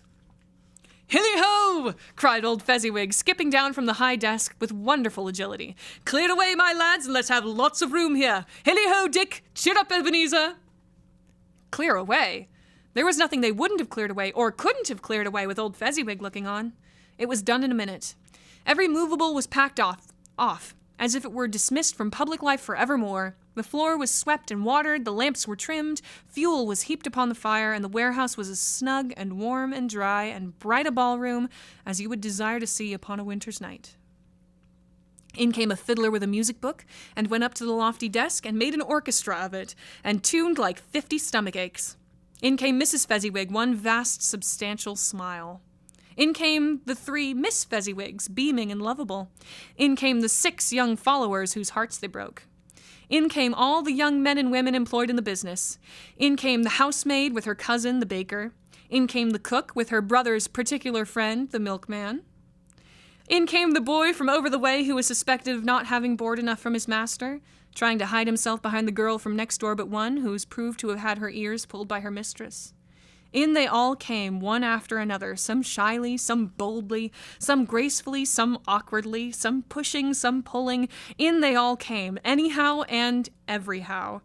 Away they all went, 20 couple at once, hands half round and back again the other way, down the middle and up again, round and round in various stages of affectionate grouping, old top couple always turning up in the wrong place, new top couple starting off again as soon as they got there, all top couples at last, and not a bottom one to help them. When this result was brought about, old Fezziwig, clapping his hands to stop the dance, cried out, "Well done!" And the fiddler plunged his hot face into a pot of porter, especially provided for that purpose.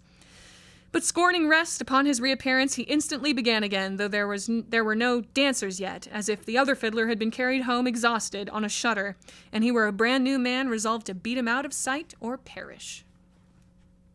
There were more dances, and there were forfeits, and more dances, and there was cake, and there was negus, and there was a great piece of cold roast, and there was a great piece of cold boiled, and there were mince pies and plenty of beer. But the great effect of the evening came after the roast and boiled, when the fiddler, an artful dog, mind, the sort of man who knew his business better than you or I could have told it him, struck up Sir Roger de Coverley. Then old Fezziwig stood out to dance with Mrs. Fezziwig. Top couple, too, with a good stiff piece of work cut out for them, 3 or 4 and 20 pair of partners. People who were not to be trifled with. People who would dance, and had no notion of walking. But if they had been twice as many, 4 times, old Fezziwig would have been a match for them, and so would Mrs. Fezziwig. As to her, she was worthy to be his partner in every sense of the term. If that's not high praise, tell me higher, and I'll use it. A positive light appeared to issue from Fezziwig's calves. They shone in every part of the dance like moons. You couldn't have predicted at any given time what would have become of them next.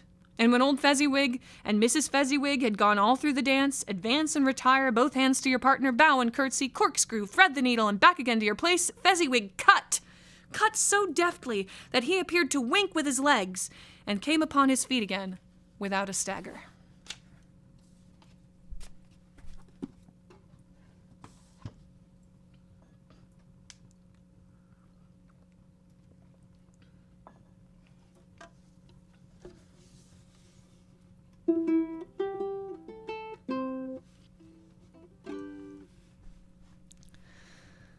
A warehouse door, and through it, familiar old warehouse floor. You knew it when you were a younger man, and braver, and given to understand a favor. The room's getting pleasanter and warmer, confusing your present with with your former, for something is stirring in your chest and in the night. Then in sweeps the misses, and suddenly this is the Fezziwig's ball. And there's music and laughter clear up to the rafters and filling the hall. And you can't help the feeling that there by the ceiling the fiddler has you in thrall. For as long as you hear it, you're here in the spirit of Fezziwig's ball. A step and you are with them as slowly you step into the rhythm. You find that you want a sense of motion and all of the consequent emotion. The smell of the roast, the pies, the fire, a smile from your host, your highs get higher. How can a heart beat any freer than tonight? You're whirling, you're dancing, you're flying, entranced by the Fezziwig's ball. You are out of your wits and you're laughing in fits from the thrill of it all. With the wine and the porter, the night's getting shorter, and swiftly the memory will fall. But for only a minute, you'd swear you were in it, the Fezziwig's ball.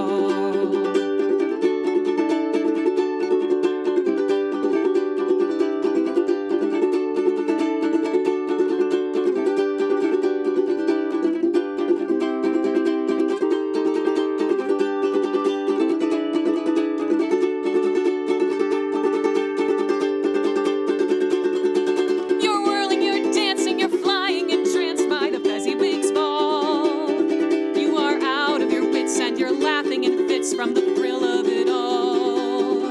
With the wine and the porter, the night's getting shorter, and swiftly the memory will fall. But for only a minute, you'd swear you were in it, the Fezziwig's ball. And you can't quite remember as bright a December since Fezziwig's ball.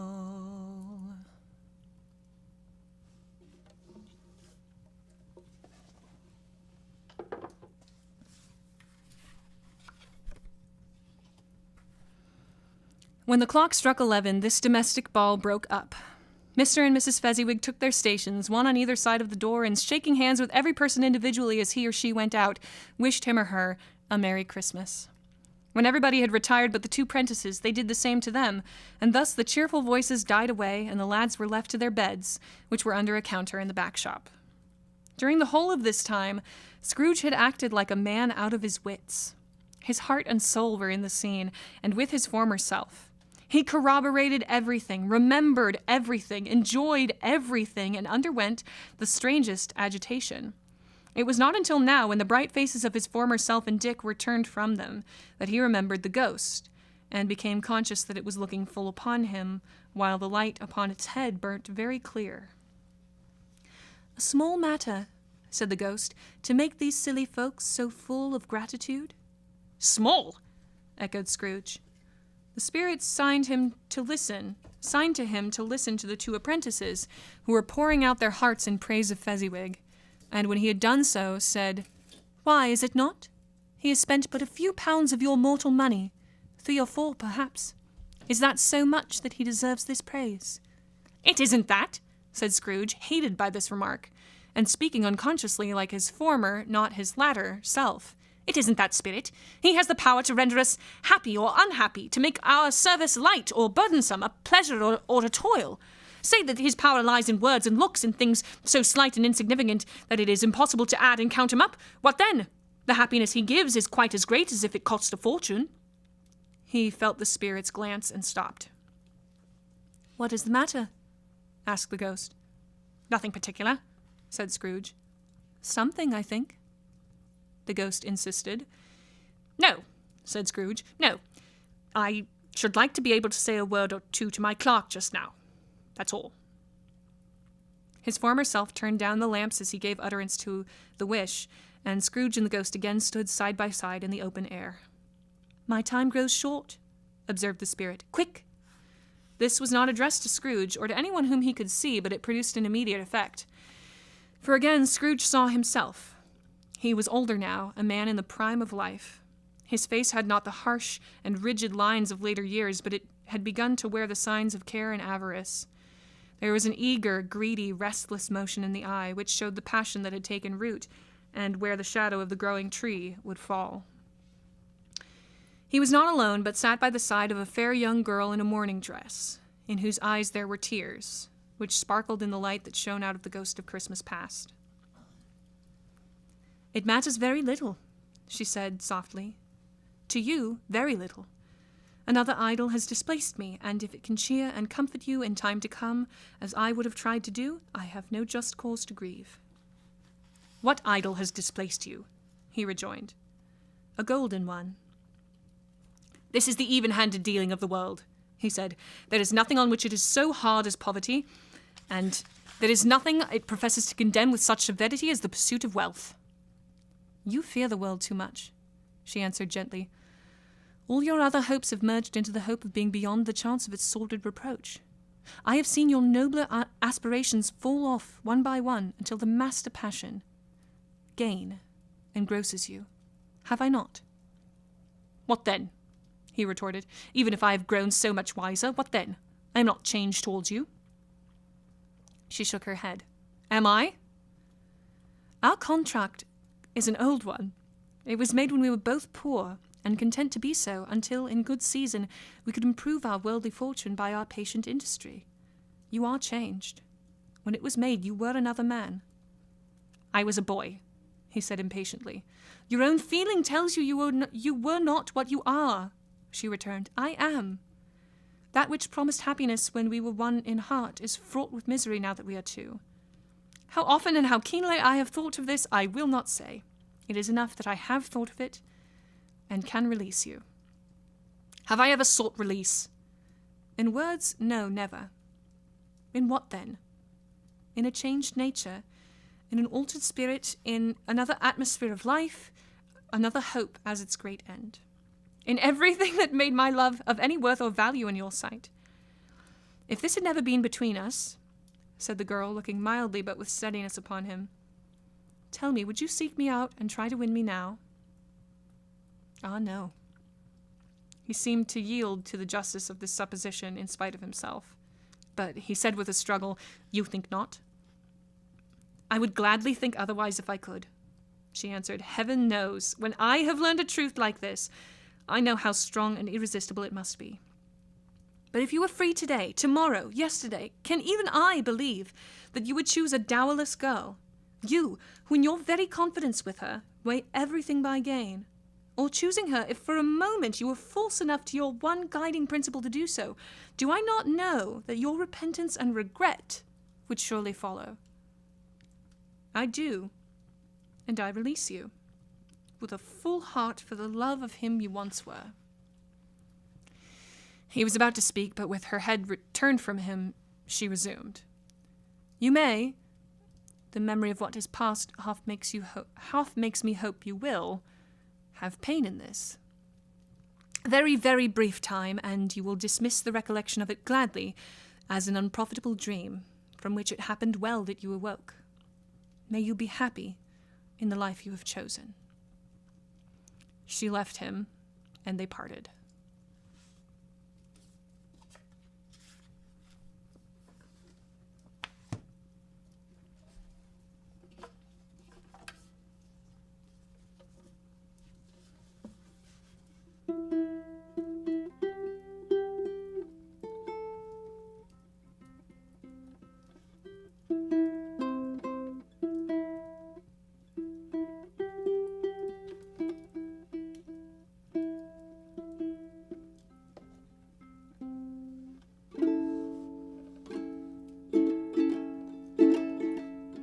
Scrooge, don't let her walk away. Don't wake in sweat on some future day. You've got a lot to atone for. Don't let this be something you're known for. Scrooge, what have you put her through? What kept her waiting in vain for you? She's here, she's standing before you. Don't forget, she used to adore you. You found your love, your one and your only. Let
These things are but shades of the past. You can't go back though you've seen it last. Just how you could have been better, don't you know?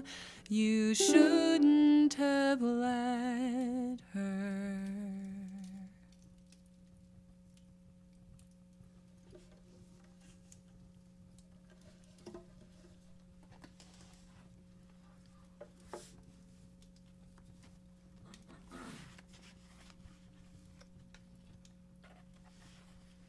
Spirit, said Scrooge, show me no more. Conduct me home. Why do you delight to torture me? One shadow more, exclaimed the ghost. No more, cried Scrooge. No more. I don't wish to see it. Show me no more. But the relentless ghost pinioned him in both his arms and forced him to observe what happened next. They were in another scene and place, a room not very large or handsome, but full of comfort. Near to the winter fire sat a beautiful young girl, so like the last that Scrooge believed it was the same, until he saw her, now a comely matron, sitting opposite her daughter. The noise in this room was perfectly tumultuous, for there were more children there than Scrooge in his agitated state of mind could count. And unlike the celebrated herd in the poem, they were not 40 children conducting themselves like one, but every child was conducting itself like 40. The consequences were uproarious beyond belief, but no one seemed to care. On the contrary, the mother and daughter laughed heartily and enjoyed it very much, and the latter, soon beginning to mingle in the sports, got pillaged by the young brigands most ruthlessly. What would I not have given to be one of them? Though I never could have been so rude, no. I wouldn't for the wealth of all the world have crushed that braided hair and torn it down, and for the precious little shoe I wouldn't have plucked it off, God bless my soul, to save my life. As to measuring her waist in sport, as they did, bold young brood, I couldn't have done it, and should have expected my arm to have grown around it for a punishment, and never come straight again. And yet I should have dearly liked, I own, to have touched her lips, to have questioned her that she might have opened them, to have looked upon the lashes of her downcast eyes and never raised a blush, to have let loose waves of hair, an inch of which would be a keepsake beyond price. In short, I should have liked, I do confess, to have had the lightest license of a child, and yet to have been man enough to know its value.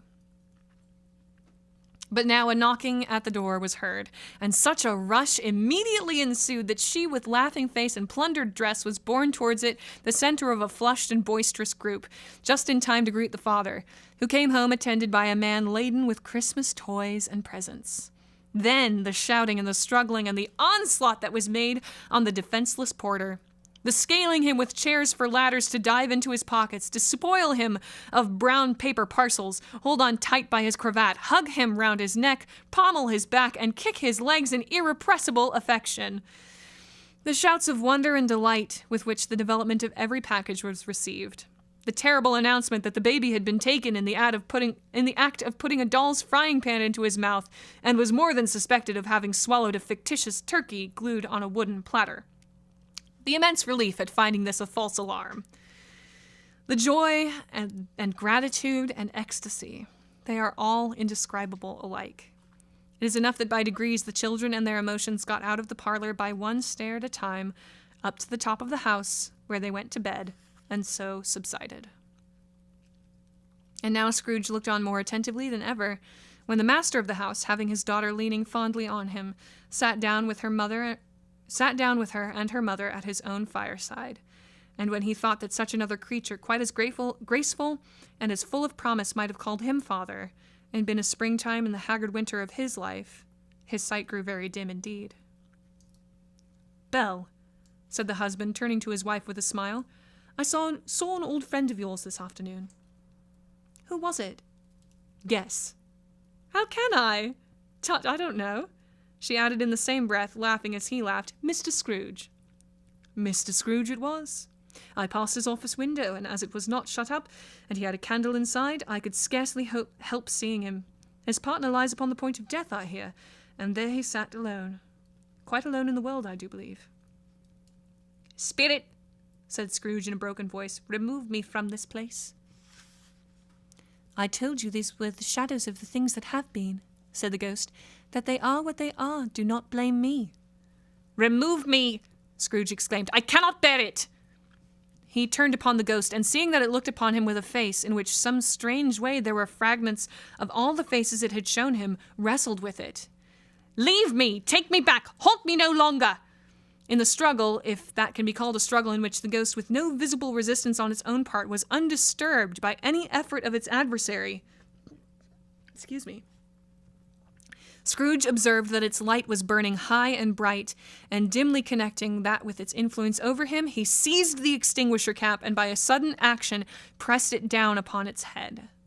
The spirit dropped beneath it, so that the extinguisher covered its whole form. But though Scrooge pressed it down with all his force, he could not hide the light, which streamed from under it in an unbroken flood upon the ground. He was conscious of being exhausted and overcome by an irresistible drowsiness, and further, of being in his own bedroom. He gave the cap a parting squeeze in which his hand relaxed, and had barely time to reel to bed before he sank into a heavy sleep. End of stave 2.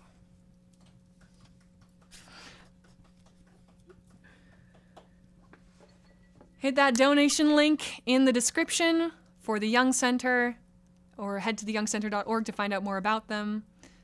But we have a campaign link in the description that you can donate to. We will have an update on that. We will have a new cocktail, and perhaps we will read some of the names of the donors when we come back from a break. We are at 550 now. We are at 550 now. Yes. Excellent. Amazing. Thank you. Merry Christmas. Let's see how much farther we can get before the end of the night. Share with your friends. We'll be right back. Thank you so much.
Welcome back.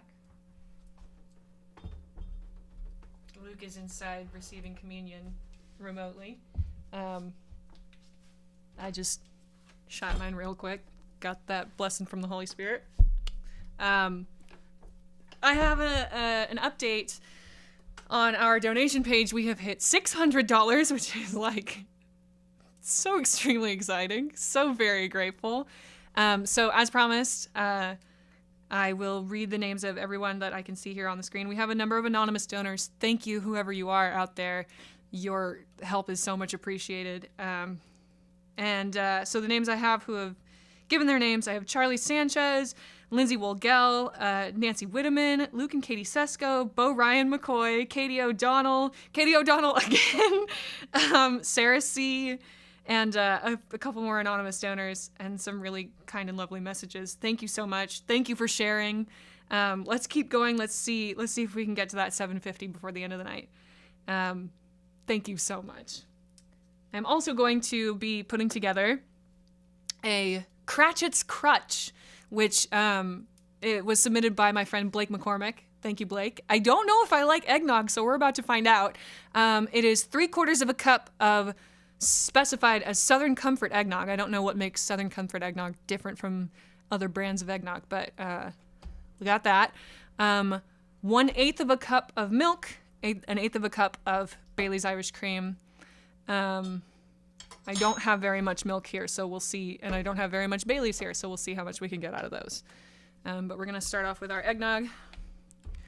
You might have these things lying around your house, and if so, please feel free to join me in a Cratchit's Crutch.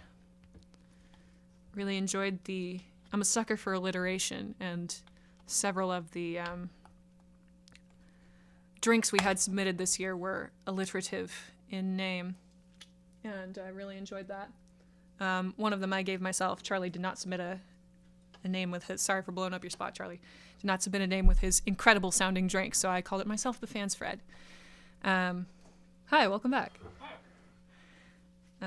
We've got 3/4 cup of, I didn't get can you give me a glass? I probably shouldn't drink this out of the, Yeah, you shouldn't. I got the measuring cup, but I didn't get a cup. Mm-hmm. Can you please run and go get me a cup? Oh my gosh, Colleen, we're up to 600 now. I know. Wow. It's amazing.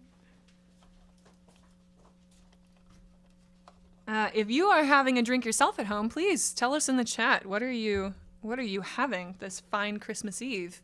Are you participating in our cocktail guide? Are you doing something of your own creation? Did you crack open a cold one with the boys? Let me know. I'm gonna just wait until he comes back. This is really not very much milk.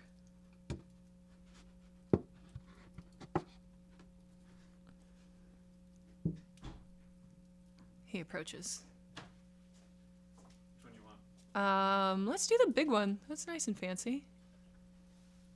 Thank you. Thank you. I need to put some fire. Do you know if there's more milk in the fridge? Okay. So we've got our eggnog, 3/4 of a cup. And we've got, oh sweet. This, I got, You needed it? maybe. I'm gonna estimate, because the lowest, marking on here is 1/3 of a cup. And I need 1/8 of a cup. It's probably like that. Doesn't matter. It's fine. I'm doing my best with the limited resources I have in this house. And that's okay. That's where we're all at.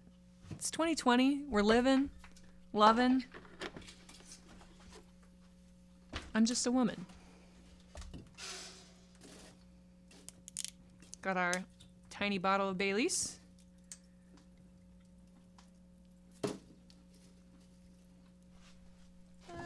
Something like that.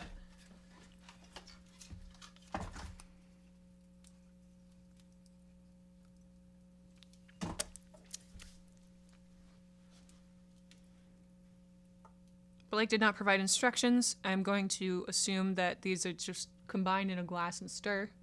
So that's what I'm going to do.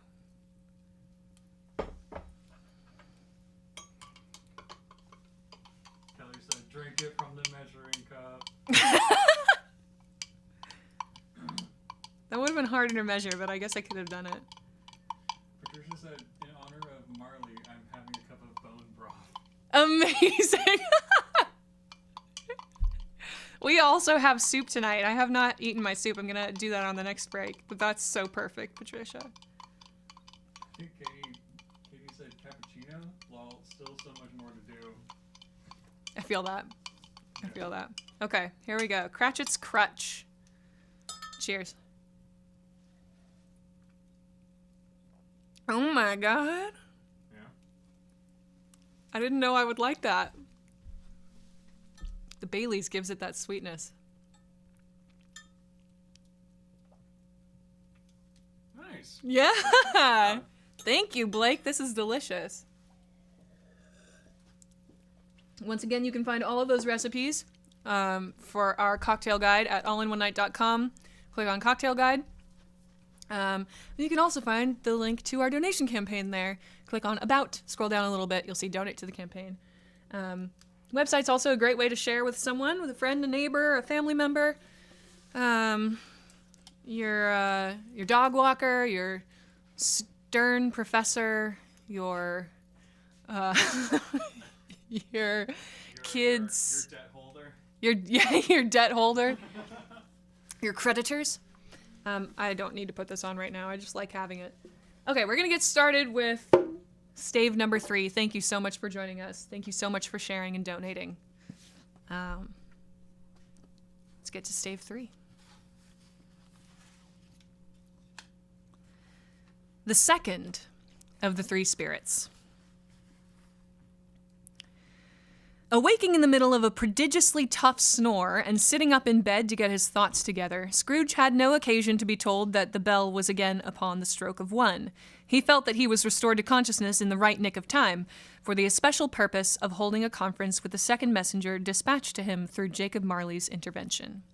But finding that he turned uncomfortably cold when he began to wonder which of his curtains this new spectre would draw back, he put them every one aside with his own hands, and lying down again, established a sharp lookout all round the bed. For he wished to challenge the spirit on the moment of its appearance, and did not wish to be taken by surprise and made nervous. Gentlemen of the free and easy sort, who plume themselves on being acquainted with a move or two and being usually equal to the time of day, express the wide range of their capacity for adventure by observing that they are good for anything from pitch and toss to manslaughter, between which opposite extremes, no doubt, there lies a tolerably wide and comprehensive range of subjects. Without venturing for Scrooge quite as heartily as this, I don't mind calling on you to believe that he was ready for a good broad field of strange appearances, and that nothing between a baby and a rhinoceros would have astonished him very much. Now, being prepared for almost anything, he was not by any means prepared for nothing, and consequently when the bell struck 1 and no shape appeared, he was taken with a violent fit of trembling. 5 minutes, 10 minutes, a quarter of an hour went by, yet nothing came.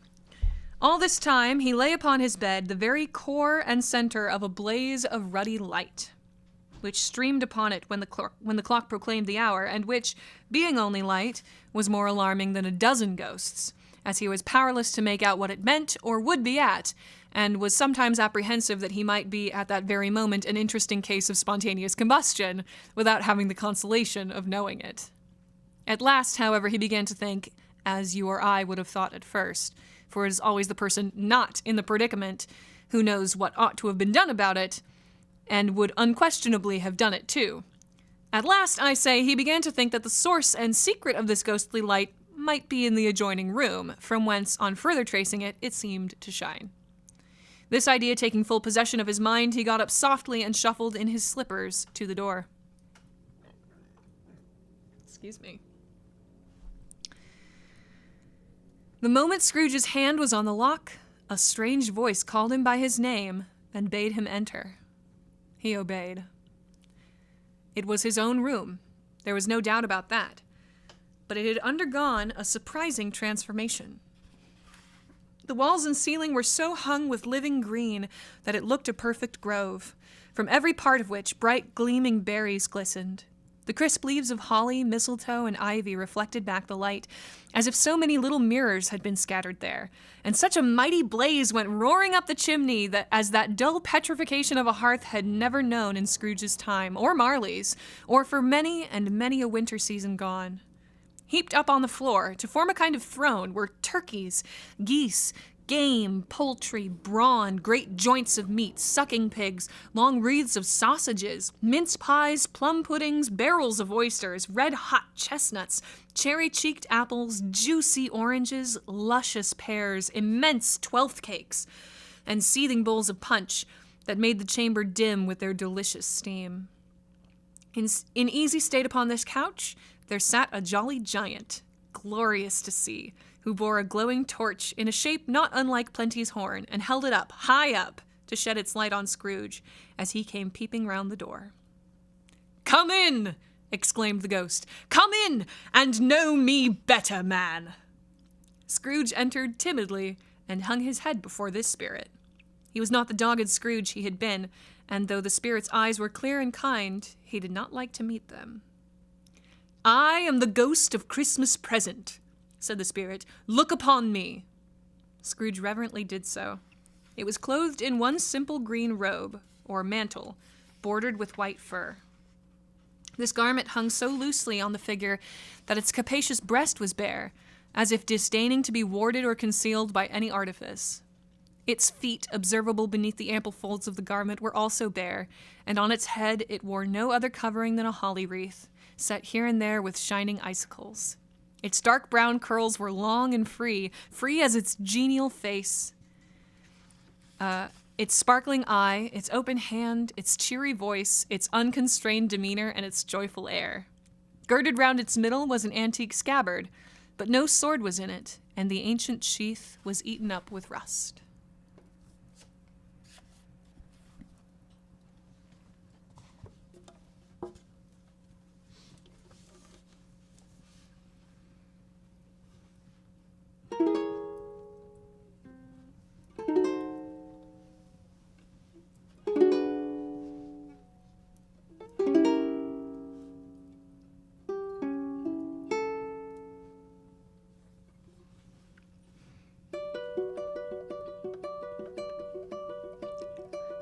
Come in and know me better. I dare say that you have never seen the like of me before.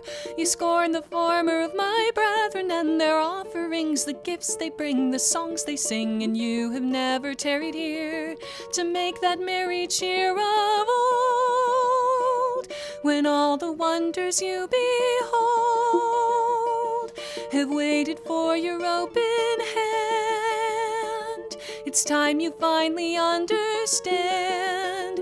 Come in and know me better, man.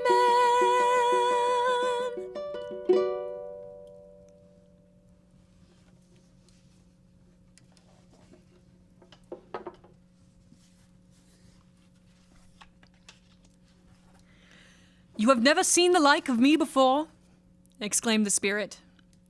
Never, Scrooge made answer to it. Have never walked forth with the younger members of my family, meaning, for I am very young, my elder brothers born in these later years? Pursued the phantom.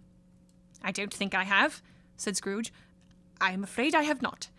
Have you had many brothers, spirit? More than 1,800, said the ghost.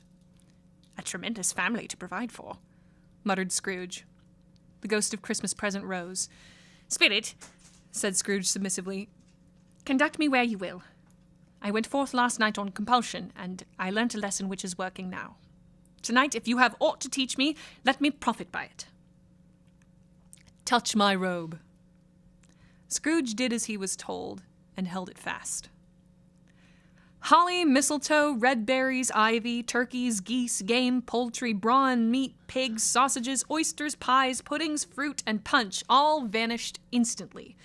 So did the room, the fire, the ruddy glow, the hour of night, and they stood in the city streets on Christmas morning, where, for the weather was severe, the people made a rough but brisk and not unpleasant kind of music, in scraping the snow from the pavement in front of their dwellings and from the tops of their houses, whence it was mad delight to the boys to see it come plumping down into the road below, and splitting into artificial little snowstorms. The house fronts looked black enough, and the windows blacker, contrasting with the smooth white sheet of snow upon the roofs, and with the dirtier snow upon the ground, which last deposit had been plowed up in deep furrows by the heavy wheels of carts and wagons, furrows that crossed and recrossed each other hundreds of times, where the great streets branched off and made intricate channels, hard to trace in the thick yellow mud and icy water. The sky was gloomy, and the shortest streets were choked up with a dingy mist, half thawed, half frozen, whose heavier particles descended in a shower of sooty atoms, as if all the chimneys in Great Britain had, by one consent, caught fire, and were blazing away to their dear heart's content. There was nothing very cheerful in the climate or the town, and yet there was an air of cheerfulness abroad that the clearest summer air and brightest summer sun might have endeavored to diffuse in vain. For the people who were shoveling away on the housetops were jovial and full of glee, calling out to one another from the parapets and now and then exchanging a facetious snowball, better-natured missile far than many a wordy jest, laughing heartily if it went right and not less heartily if it went wrong. The poulterers' shops were still half open, and the fruiterers were radiant in their glory. There were great round pot-bellied baskets of chestnuts shaped like the waistcoats of jolly old gentlemen lolling at the doors and tumbling out into the street in their apoplectic opulence. There were ruddy, brown-faced, broad-girthed Spanish onions, shining in the fatness of their growth like Spanish friars, and winking from their shelves in wanton slyness at the girls as they went by, and glanced demurely at the hung-up mistletoe. There were pears and apples clustered high in blooming pyramids. There were bunches of grapes made in the shopkeeper's benevolence to dangle from conspicuous hooks that people's mouths might water gratis as they passed. There were piles of filberts, mossy and brown, recalling in their fragrance ancient walks among the woods, and pleasant shufflings ankle-deep through withered leaves. There were Norfolk biffins, squab and swarthy, setting off the yellow of the oranges and lemons, and, in the great compactness of their juicy persons, urgently entreating and beseeching to be carried home in paper bags and eaten after dinner. The very gold and silver fish, set forth among those choice fruits in a bowl, though members of a dull and stagnant-blooded race, appeared to know that there was something going on, and, to a fish, went gasping round and round their little world in slow and passionless excitement. The grocers. Oh, the grocers. Nearly closed, with perhaps 2 shutters down, or 1, but through those gaps such glimpses. It was not alone that the scales descending on the counter made a merry sound, or that the twine and roller parted company so briskly, or that the canisters were rattled up and down like juggling tricks, or even that the blended scents of tea and coffee were so grateful to the nose, or even that the raisins were so plentiful and rare, the almonds so extremely white, the sticks of cinnamon so long and straight, the other spices so delicious. The candied fruits so caked and spotted with molten sugar as to make the coldest lookers-on feel faint and subsequently bilious. Nor was it that the figs were moist and pulpy, or that the French plums blushed in modest tartness from their highly decorated boxes, or that everything was good to eat and in its Christmas dress, but the customers were all so hurried and so eager in the hopeful promise of the day that they tumbled up against each other at the door, crashing their wicker baskets wildly, and left their purchases upon the counter, and came running back to fetch them, and committed hundreds of the like mistakes in the best humor possible. While the grocer and his people were so frank and fresh that the polished hearts with which they fastened their aprons behind might have been their own, worn outside for general inspection, and for Christmas daws to peck at, if they chose. But soon the steeples called good people all to church and chapel, and away they came, flocking through the streets in their best clothes and with their gayest faces. And at the same time there emerged from scores of by-streets, lanes, and nameless turnings innumerable people, carrying their dinners to the bakers' shops. The sight of these poor revelers appeared to interest the spirit very much, for he stood with Scrooge beside him in a baker's doorway, and taking off the covers as their bearers passed, sprinkled incense on their dinners from his torch. It was a very uncommon kind of torch, for once or twice when there were angry words between some dinner carriers who had jostled each other, he shed a few drops of water on them from it, and their good humor was restored directly. For they said it was a shame to quarrel upon Christmas Day. And so it was. God love it, so it was. In time the bells ceased, and the bakers were shut up, and yet there was a genial shadowing forth of all these dinners, and the progress of their cooking in the thawed blotch of wet above each baker's oven, where the pavement smoked as if its stones were cooking too. Is there a peculiar flavour in what you sprinkle from your torch? Asked Scrooge. There is. My own. Would it apply to any kind of dinner on this day? Asked Scrooge. To any kindly given. To a poor one most. Why to a poor one most? Asked Scrooge. Because it needs it most. Spirit, said Scrooge after a moment's thought, I wonder you, of all the beings in the many worlds about us, should desire to cramp these people's opportunities of innocent enjoyment. I, cried the spirit. You would deprive them of their means of dining every 7th day, often the only day on which they can be said to dine at all, said Scrooge, wouldn't you? I, cried the spirit. You seek to close these places on the 7th day, said Scrooge, and it comes to the same thing. I seek, exclaimed the spirit. Forgive me if I am wrong. It has been done in your name, or at least in that of your family, said Scrooge. There are some upon this earth of yours, returned the spirit, who lay claim to know us, and who do their deeds of passion, pride, ill will, hatred, envy, bigotry, and selfishness in our name, who are as strange to us and all our kith and kin as if they had never lived. Remember that, and charge their doings on themselves, not us. Scrooge promised that he would, and they went on, invisible, as they had been before, into the suburbs of the town. It was a remarkable quality of the ghost, which Scrooge had observed at the baker's, that notwithstanding his gigantic size, he could accommodate himself to any place with ease, and that he stood beneath a low roof quite as gracefully and like a supernatural creature as it was possible he could have done in any lofty hall. And perhaps it was the pleasure of the good spirit had in showing off this power of his, or else it was his own kind, generous, hearty nature and his sympathy with all poor men that led him straight to Scrooge's clerk's. For there he went, and took Scrooge with him, holding to his robe. And on the threshold of the door the spirit smiled, and stopped to bless Bob Cratchit's dwelling with the sprinkling of his torch. Think of that. Bob had but 15 bob a week himself. He pocketed on Saturdays but 15 copies of his Christian name, and yet the ghost of Christmas present blessed his 4-roomed house.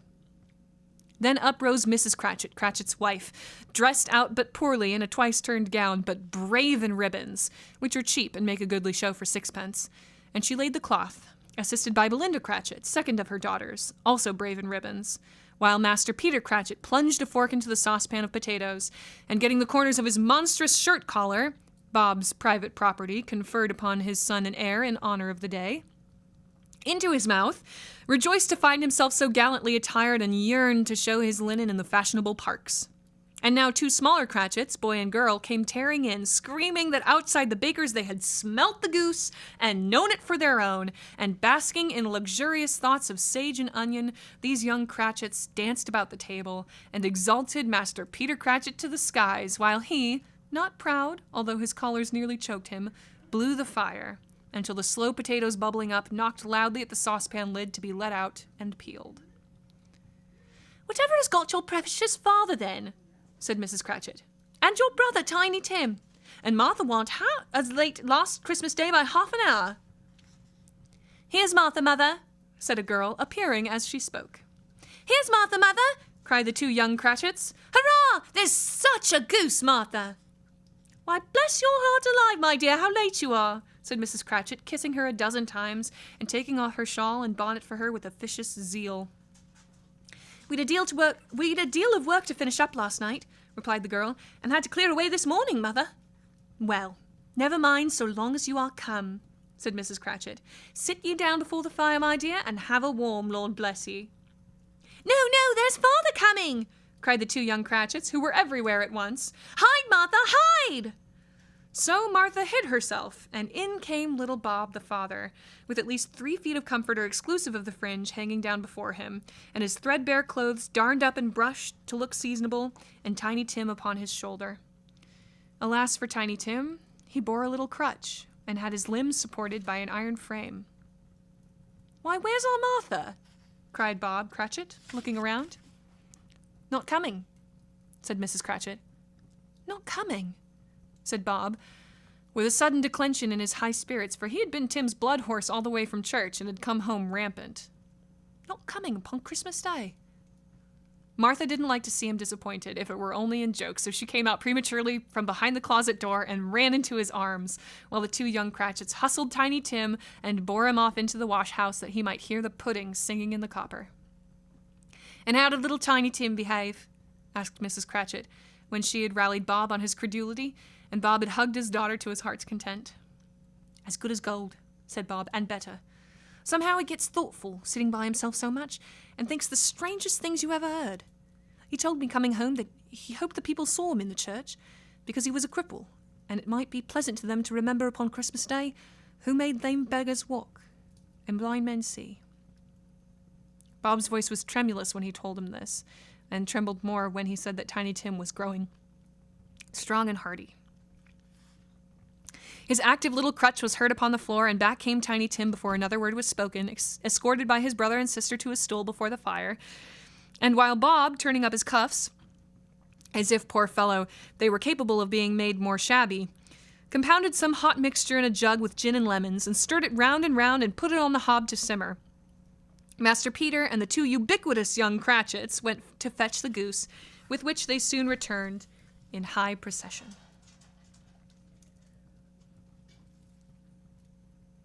Oh my God. Such a bustle ensued that you might have thought a goose the rarest of all birds, a feathered phenomenon to which a black swan was a matter of course. And in truth, it was something very like that in that house. Mrs. Cratchit made the gravy, ready beforehand in a little saucepan, hissing hot. Master Peter mashed the potatoes with incredible vigor. Miss Belinda sweetened up the applesauce. Martha dusted the hot plates. Bob took Tiny Tim beside him in a tiny corner at the table. The two young Cratchits set chairs for everybody, not forgetting themselves, and mounting guard upon their posts, crammed spoons into their mouths, lest they should shriek for goose before their turn came to be helped. At last the dishes were set on, and grace was said. It was succeeded by a breathless pause, as Mrs. Cratchit, looking slowly all round the carving knife, prepared to plunge it into the breast. But when she did, and when the long-expected gush of stuffing issued forth, one murmur of delight arose all round the board, and even Tiny Tim, excited by the two young Cratchits, beat on the table with the handle of his knife and feebly cried, "Hurrah!" There never was such a goose. Bob said he didn't believe there ever was such a goose cooked. Its tenderness and flavor, size and cheapness were the themes of universal admiration. Eked out by applesauce and mashed potatoes, it was a sufficient dinner for the whole family. Indeed, as Mrs. Cratchit said with great delight, surveying one small atom of a bone upon the dish, they hadn't ate it all at last. Yet every one had had enough, and the youngest Cratchits in particular were steeped in sage and onion to the eyebrows. But now, the plates being changed by Miss Belinda, Mrs. Cratchit left the room alone, too nervous to bear witnesses, to take the pudding up and bring it in. Suppose it should not be done enough? Suppose it should break in turning out? Suppose somebody should have got over the wall of the backyard and stolen it while they were merry with the goose, a supposition at which the two young Cratchits became livid. All sorts of horrors were supposed. Hello! A great deal of steam. The pudding was out of the copper. A smell like a washing day, that was the cloth. A smell like an eating house and a pastry cook's next door to each other, with the laundresses next door to that was the pudding. In half a minute, Mrs. Cratchit entered, flushed but smiling proudly, with the pudding, like a speckled cannonball, so hard and firm, blazing in half a quartern of ignited brandy, and bedight with Christmas holly stuck into the top. Oh, a wonderful pudding, Bob Cratchit said, and calmly, too, that he regarded it as the greatest success achieved by Mrs. Cratchit since their marriage. Mrs. Cratchit said that now the weight was off her mind, she would confess she had her doubts about the quantity of flour. Everybody had something to say about it, but nobody said or thought it was at all a small pudding for a large family. It would have been flat heresy to do so. Any Cratchit would have blushed to hint at such a thing. At last the dinner was all done, the cloth was cleared, the hearth swept, and the fire made up. The compound in the jug being tasted and considered perfect, apples and oranges were put upon the table, and a shovelful of chestnuts on the fire. Then all the Cratchit family drew round the hearth, in what Bob Cratchit called a circle, meaning a half one, and at Bob Cratchit's elbow stood the family display of glass, 2 tumblers and a custard cup without a handle. These held the hot stuff from the jug, however, as well as golden goblets would have done, and Bob served it out with beaming looks. while the chestnuts on the fire sputtered and cracked noisily. Then Bob proposed, "A Merry Christmas to us all, my dears. God bless us," which all the family re-echoed. "God bless us, everyone," said Tiny Tim, the last of all. He sat very close to his father's side upon his little stool. Bob held his withered little hand in his as if he loved the child and wished to keep him by his side, and dreaded that he might be taken from him. "Spirit," said Scrooge, with an interest he had never felt before, "tell me if Tiny Tim will live." "I see a vacant seat," replied the ghost, "in the poor chimney corner, and a crutch without an owner, carefully preserved. If these shadows remain unaltered by the future, the child will die." "No, no," said Scrooge. "Oh, no, kind spirit, say he will be spared." "If these shadows remain unaltered by the future, none other of my race," returned the ghost, "will find him here. What then? If he be like to die, he had better do it, and decrease the surplus population." Scrooge hung his head to hear his own words quoted by the spirit, and was overcome with penitence and grief. "Man," said the ghost, "if man you be in heart, not adamant, forbear that wicked cant until you have discovered what the surplus is and where it is. Will you decide what men shall live, what men shall die? It may be that in the sight of heaven you are more worthless and less fit to live than millions like this poor man's child. Oh God! To hear the insect on the leaf pronouncing on the too much life among his hungry brothers in the dust." Scrooge bent before the ghost's rebuke, and trembling cast his eyes upon the ground. But he raised them speedily on hearing his own name. "Mr. Scrooge," said Bob, "I'll give you Mr. Scrooge, the founder of the feast." "The founder of the feast, indeed," cried Mrs. Cratchit, reddening. "I wish I had him here. I'd give him a piece of my mind to feast upon, and I hope he'd have a good appetite for it." "My dear," said Bob, "the children. Christmas Day." "It should be Christmas Day, I'm sure," said she, "on which one drinks the health of such an odious, stingy, hard, unfeeling man as Mr. Scrooge. You know he is, Robert. Nobody knows it better than you do, poor fellow." "My dear," was Bob's mild answer, "Christmas Day." "I'll drink his health for your sake and the day's," said Mrs. Cratchit, "not for his. Long life to him. A Merry Christmas and a Happy New Year. He'll be very merry and happy, I have no doubt." The children drank the toast after her. It was the first of their proceedings which had no heartiness. Tiny Tim drank it last of all, but he didn't care twopence for it. Scrooge was the ogre of the family. The mention of his name cast a dark shadow on the party, which was not dispelled for full 5 minutes. After it had passed away, they were 10 times merrier than before, from the mere relief of Scrooge the Baleful being done with. Bob Cratchit told them how he had a situation in his eye for Master Peter, which would bring in, if obtained, full 5 and 6 weekly. The 2 young Cratchits laughed tremendously at the idea of Peter's being a man of business. Excuse me. And Peter himself looked thoughtfully at the fire from between his collars, as if he were deliberating what particular investments he should favor when he came into the receipt of that bewildering income. Martha, who was a poor apprentice at a milliner's, then told them what kind of work she had to do, and how many hours she worked at a stretch, and how she meant to lie abed tomorrow morning for a good long rest, tomorrow being a holiday she passed at home. Also how she had seen a countess and a lord some days before, and how the lord was much about as tall as Peter, at which Peter pulled up his collar so high that you couldn't have seen his head if you had been there. All this time the chestnuts in the jug went round and by they had a song about a lost child traveling in the snow from Tiny Tim, who had a plaintive little voice, and sang it very well indeed. There was nothing of high mark in this. They were not a handsome family. They were not well dressed. Their shoes were far from being waterproof. Their clothes were scanty, and Peter might have known, and very likely did, the inside of a pawnbroker's. But they were happy, grateful, pleased with one another, and contented with the time.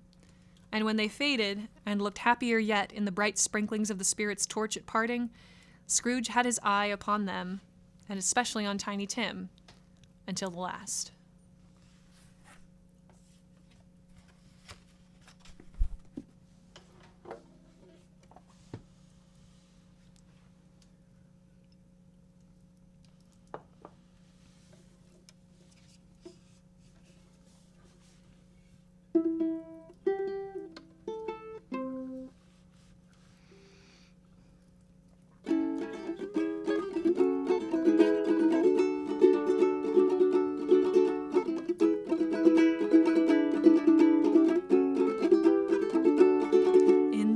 streets of the city, the snow and the soot shower down. And the steeples are chiming to church and to chapel in Camden and all over town. You walk as you cling to the ghost till he stops at a door. And you're trying to learn why he pours out his torch on a dwelling so desperately poor. Soon you cross the threshold to what's this house to do with you?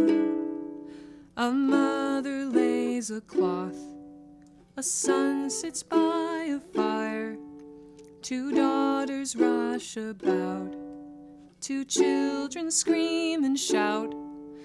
Then in comes a fellow you know, for you see every day. It's Crotchet, no Cratchit, his wife calls him Robert, but never have you seen him so gay. They kid him and kiss him, they chatter and cheer him so much. Then he sets down the boy from his shoulder, who bounces away on a small wooden crutch. 15 shillings 7 days, what's the sacrifice he pays? You watch the boy's delight as all admire the goose. He waits in breathless pause, he bursts into applause. They share down to the bone, the crutch lays by the hearth. They pray thy will be done, God bless us everyone. Sing, Tim, give us a song, Tim. Oh, sing, sing, Tiny Tim.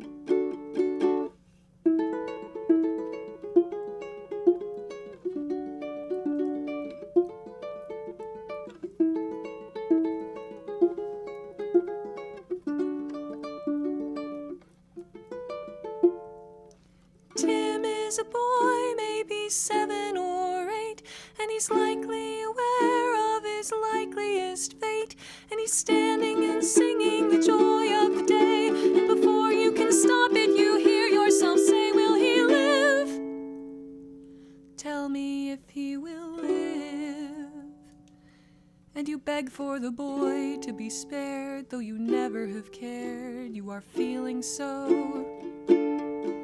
But Scrooge, if he's going to die, why doesn't he do it? Why doesn't he do it? Why doesn't he do it? Why doesn't he do it? Why doesn't he do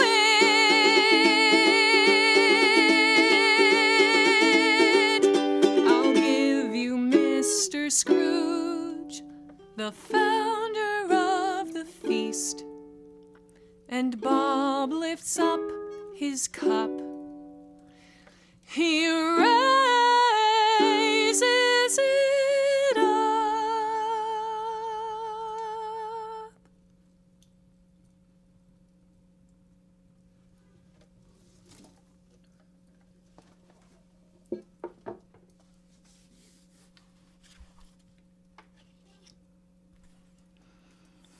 By this time it was getting dark and snowing pretty heavily.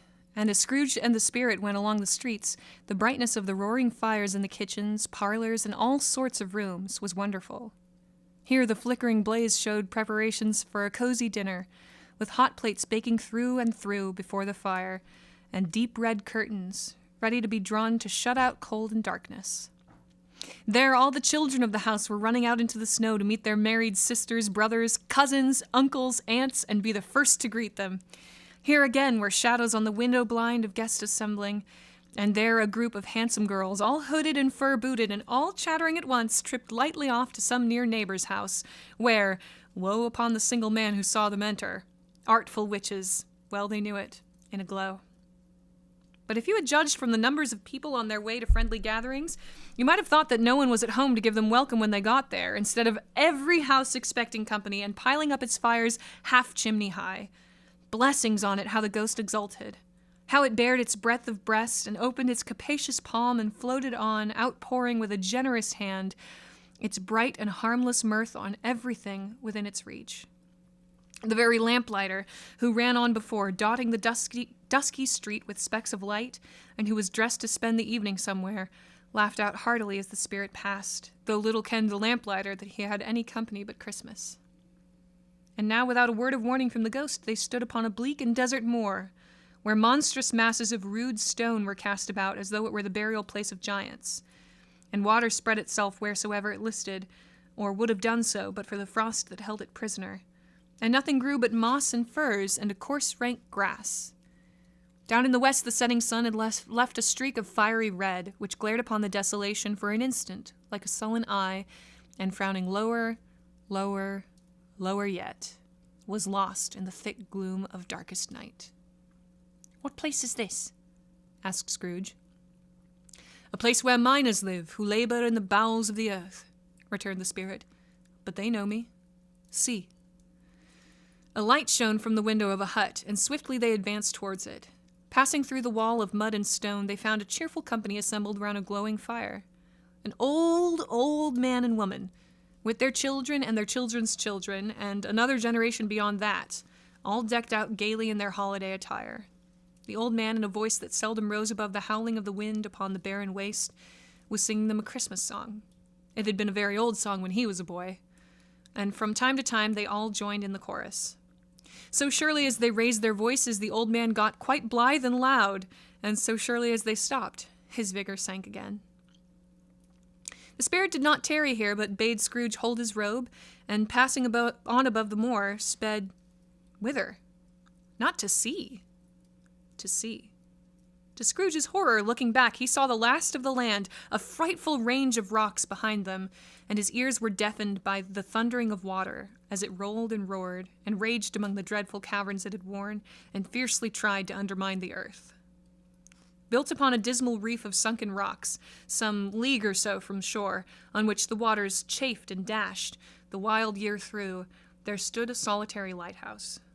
Great heaps of seaweed clung to its base, and storm birds, born of the wind, one might suppose, as seaweed of the water, rose and fell about it, like the waves they skimmed.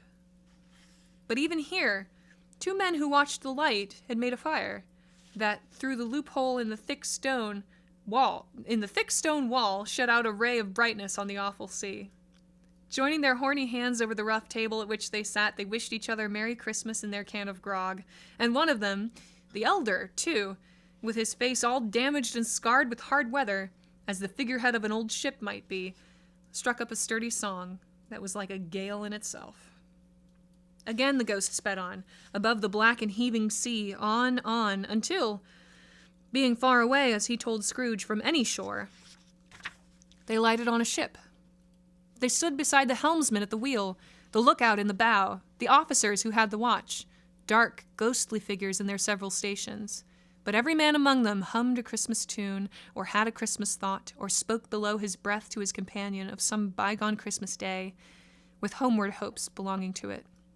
And every man on board, waking or sleeping, good or bad, had had a kinder word for another on that day than on any day in the year, and had shared to some extent in its festivities, and had remembered those he cared for at a distance, and had known that they delighted to remember him. It was a great surprise to Scrooge, while listening to the moaning of the wind, and thinking what a solemn thing it was to move on through the lonely darkness over an unknown abyss, whose depths were secrets as profound as death. It was a great surprise to Scrooge, while thus engaged, to hear a hearty laugh. It was a much greater surprise to Scrooge to recognize it as his own nephew's, and to find himself in a bright, dry, gleaming room, with the spirit standing smilingly by his side, and looking at that same nephew with approving affability. "Ha ha!" laughed Scrooge's nephew. "Ha ha ha! If you should happen, by any unlikely chance, to know a man more blessed in a laugh than Scrooge's nephew, all I can say is, I should like to know him too. Introduce him to me, and I'll cultivate his acquaintance. It is a fair, even-handed, noble adjustment of things that while there is infection in disease and sorrow, there is nothing in the world so irrepressibly contagious as laughter and good humor." When Scrooge's nephew laughed in this way, holding his sides, rolling his head, and twisting his face into the most extravagant contortions, Scrooge's niece, by marriage, laughed as heartily as he. and their assembled friends, being not a bit behindhand, roared out lustily. He said that Christmas was a humbug, as I live, cried Scrooge's nephew. He believed it, too. More shame for him, Fred, said Scrooge's niece indignantly. Bless those women, they never do anything by halves. They are always in earnest. She was very pretty, exceedingly pretty, with a dimpled, surprised-looking, capital face, a ripe little mouth that seemed to be made to be kissed, as no doubt it was, all kinds of good little dots about her chin that melted into one another when she laughed, and the sunniest pair of eyes you ever saw in any little creature's head. Altogether, she was what you would have called provoking, you know, but satisfactory, too. Oh, perfectly satisfactory. He's a comical old fellow, said Scrooge's nephew. That's the truth, and not so pleasant as he might be. However, his offences carry their own punishment, and I have nothing to say against him. I'm sure he is very rich, Fred, hinted Scrooge's niece. At least you always tell me so. What of that, my dear? Said Scrooge's nephew. His wealth is of no use to him. He don't do any good with it. He don't make himself comfortable with it. He hasn't the satisfaction of thinking that he is ever going to benefit us with it. I have no patience with him, observed Scrooge's niece. Scrooge's niece's sisters, and all the other ladies, expressed the same opinion. Oh, I have, said Scrooge's nephew. I am sorry for him. I couldn't be angry with him if I tried. Who suffers by his ill whims? Himself, always. Here he takes it into his head to dislike us, and he won't come and dine with us. What's the consequence? He don't lose much of a dinner. Indeed, I think he loses a very good dinner, interrupted Scrooge's niece. Everybody else said the same, and they must be allowed to have been competent judges because they had just had dinner, and with the dessert upon the table were clustered round the fire by lamplight. Well, I'm very glad to hear it, said Scrooge's nephew, because I haven't great faith in these young housekeepers. What do you say, Topper? Topper had clearly got his eye on one of Scrooge's niece's sisters, for he answered that a bachelor was a wretched outcast who had no right to express an opinion on the subject, whereat Scrooge's niece's sister, the plump one with the lace tucker, not the one with the roses, blushed. Do go on, Fred, said Scrooge's niece, clapping her hands. He never finishes what he begins to say. He is such a ridiculous fellow. Scrooge's nephew revelled in another laugh, and as it was impossible to keep the infection off, though the plump sister tried hard to do it with aromatic vinegar, his example was unanimously followed. I was only going to say, said Scrooge's nephew, that the consequences of his taking a dislike to us and not making merry with us is, as I think, that he loses some pleasant moments, which could do him no harm. I am sure he loses pleasanter companions than he can find in his own thoughts, either in his mouldy old office or his dusty chambers. I mean to give him the same chance every year, whether he likes it or not, for I pity him.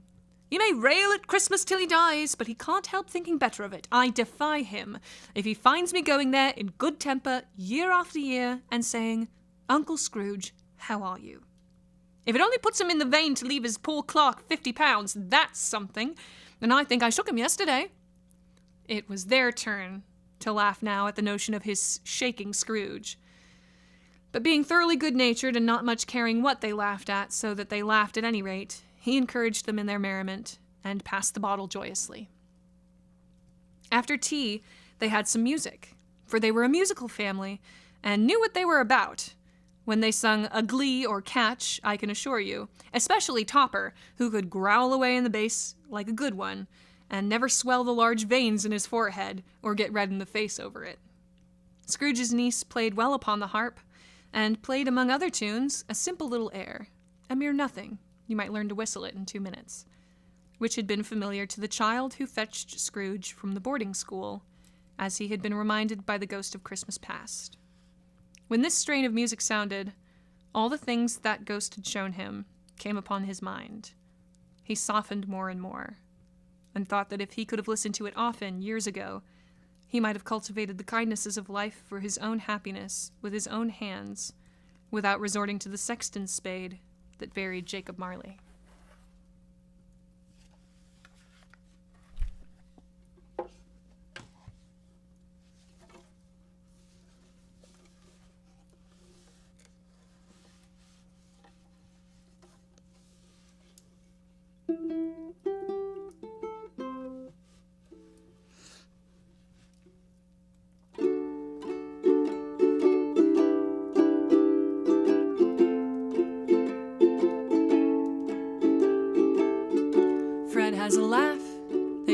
flashes like fire.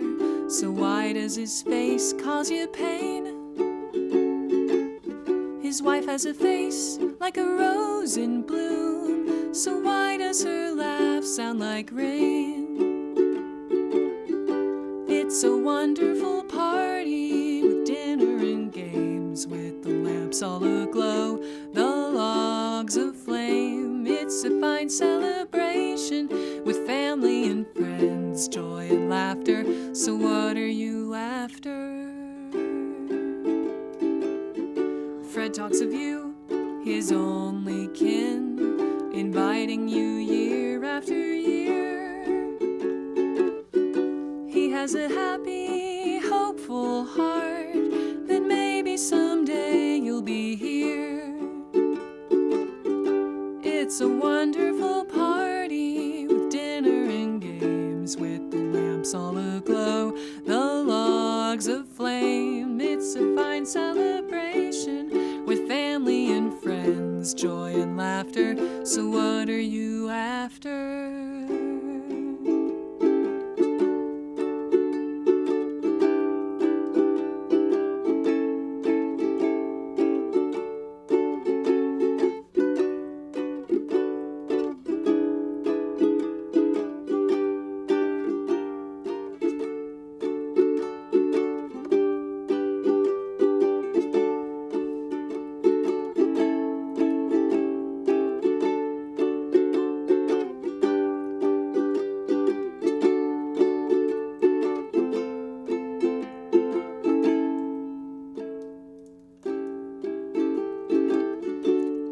Voices sing at once till your niece takes harp in hand. She plays an air your sister knew, and suddenly you understand. It's a wonderful party with dinner and games, with the lamps all aglow, the logs aflame. It's a fine celebration with family and friends. She would love it, you know she would love it.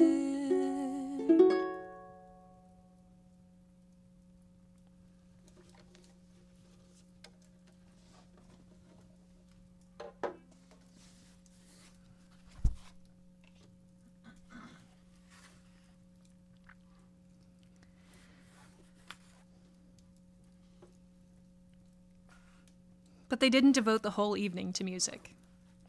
After a while, they played at forfeits, for it is good to be children sometimes, and never better than at Christmas, when its mighty founder was a child himself. Stop. There was first a game of blind man's buff. Of course there was, and I no more believe Topper was really blind than I believe he had eyes in his boots. My opinion is that it was a done thing between him and Scrooge's nephew, and that the ghost of Christmas Present knew it. The way he went after that plump sister in the lace tucker was an outrage on the credulity of human nature. Knocking down the fire irons, tumbling over the chairs, bumping against the piano, smothering himself among the curtains, wherever she went, there went he. He always knew where the plump sister was. He wouldn't catch anybody else. If you had fallen up against him, as some of them did, on purpose, he would have made a feint of endeavoring to seize you, which would have been an affront to your understanding, and would instantly have sidled off in the direction of the plump sister. She often cried out that it wasn't fair, and it really was not. But when at last he caught her, when in spite of all her silken rustlings and her rapid flutterings past him, he got her into a corner whence there was no escape, then his conduct was the most execrable. For his pretending not to know her, his pretending that it was necessary to touch her headdress, and further to assure himself of her identity by pressing a certain ring upon her finger and a certain chain about her neck, was vile, monstrous. No doubt she told him her opinion of it, when, another blind man being in office, they were so very confidential together, behind the curtains. Scrooge's niece was not one of the blind man's buff party, but was made comfortable with a large chair and a footstool in a snug corner where the ghost and Scrooge were close behind her. But she joined in the forfeits, and loved her love to admiration with all the letters of the alphabet. Likewise, at the game of how, when, and where, she was very great, and to the secret joy of Scrooge's nephew, beat her sisters hollow. Though they were sharp girls too, as Topper could have told you. There might have been 20 people there, young and old, but they all played, and so did Scrooge. For wholly forgetting in the interest he had in what was going on, that his voice made no sound in their ears, he sometimes came out with his guess quite loud, and very often guessed quite right, too. For the sharpest needle, best Whitechapel warranted not to cut in the eye, was not sharper than Scrooge, blunt as he took it in his head to be.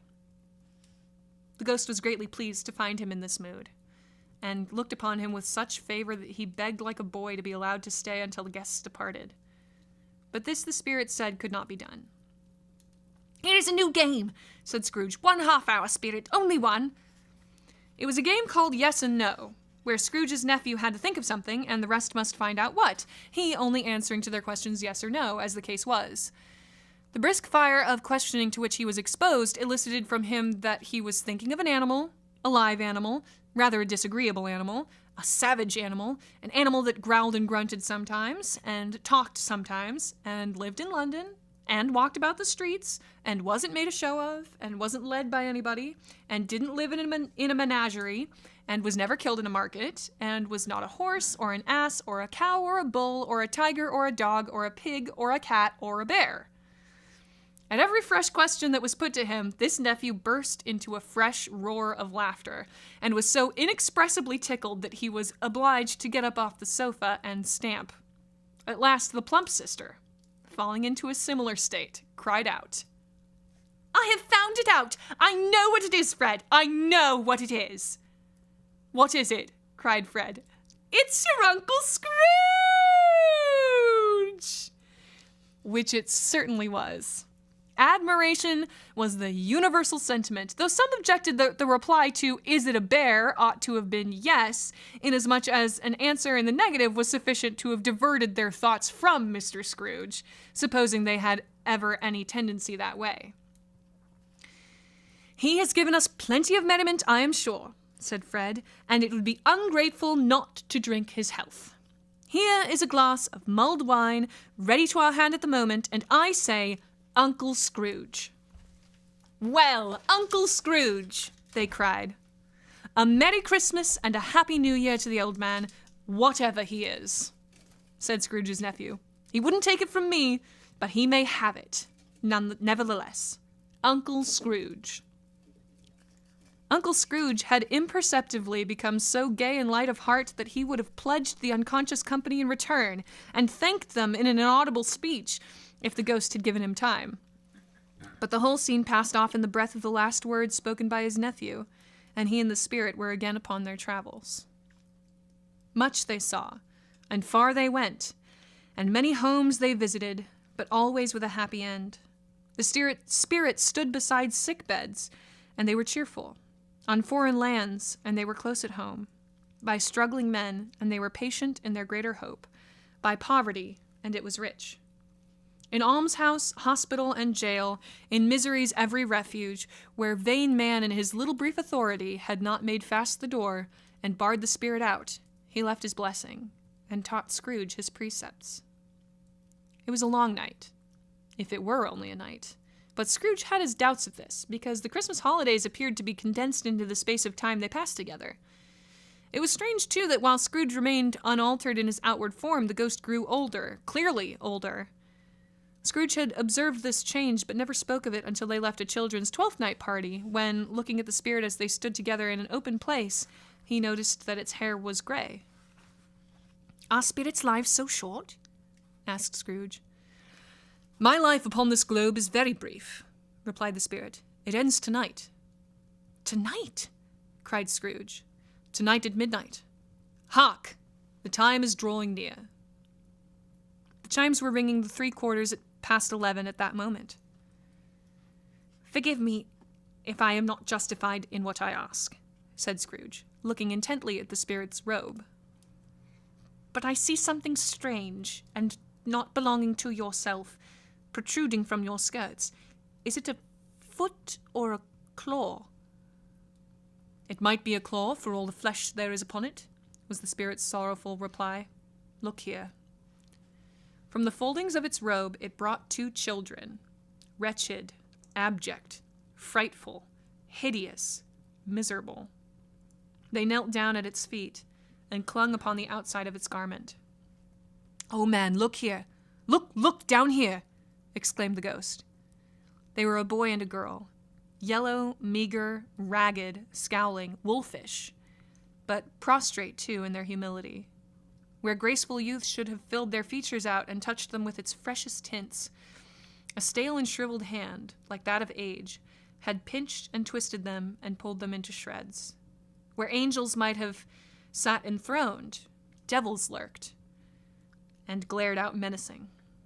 No change, no degradation, no perversion of humanity in any grade. Through all the mysteries of wonderful creation has monsters half so horrible and dread.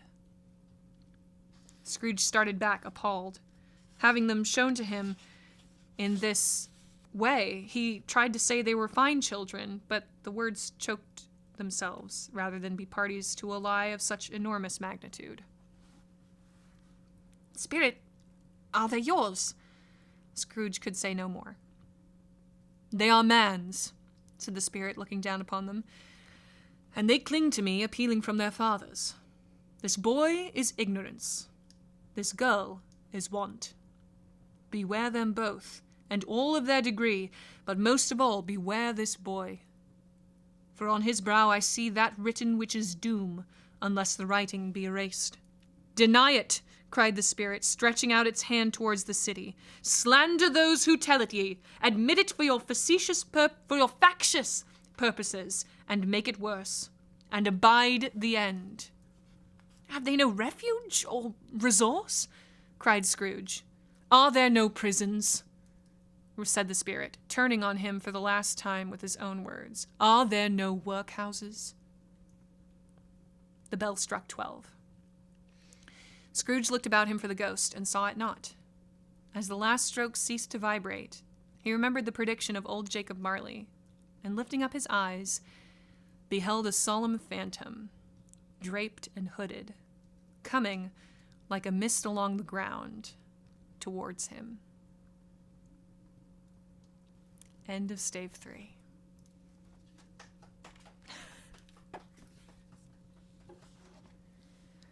We're going to take a quick break. We're going to do a donation update.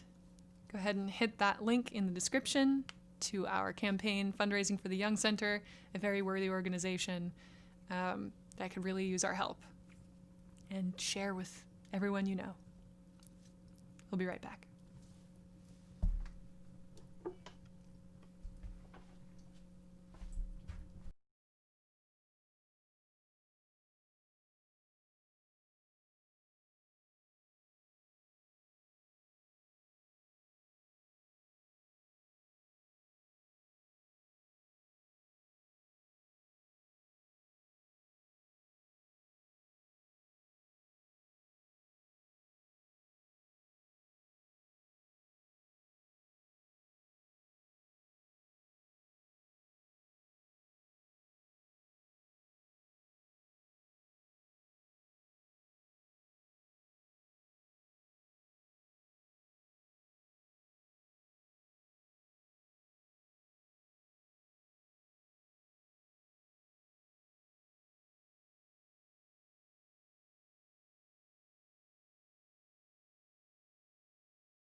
measuring.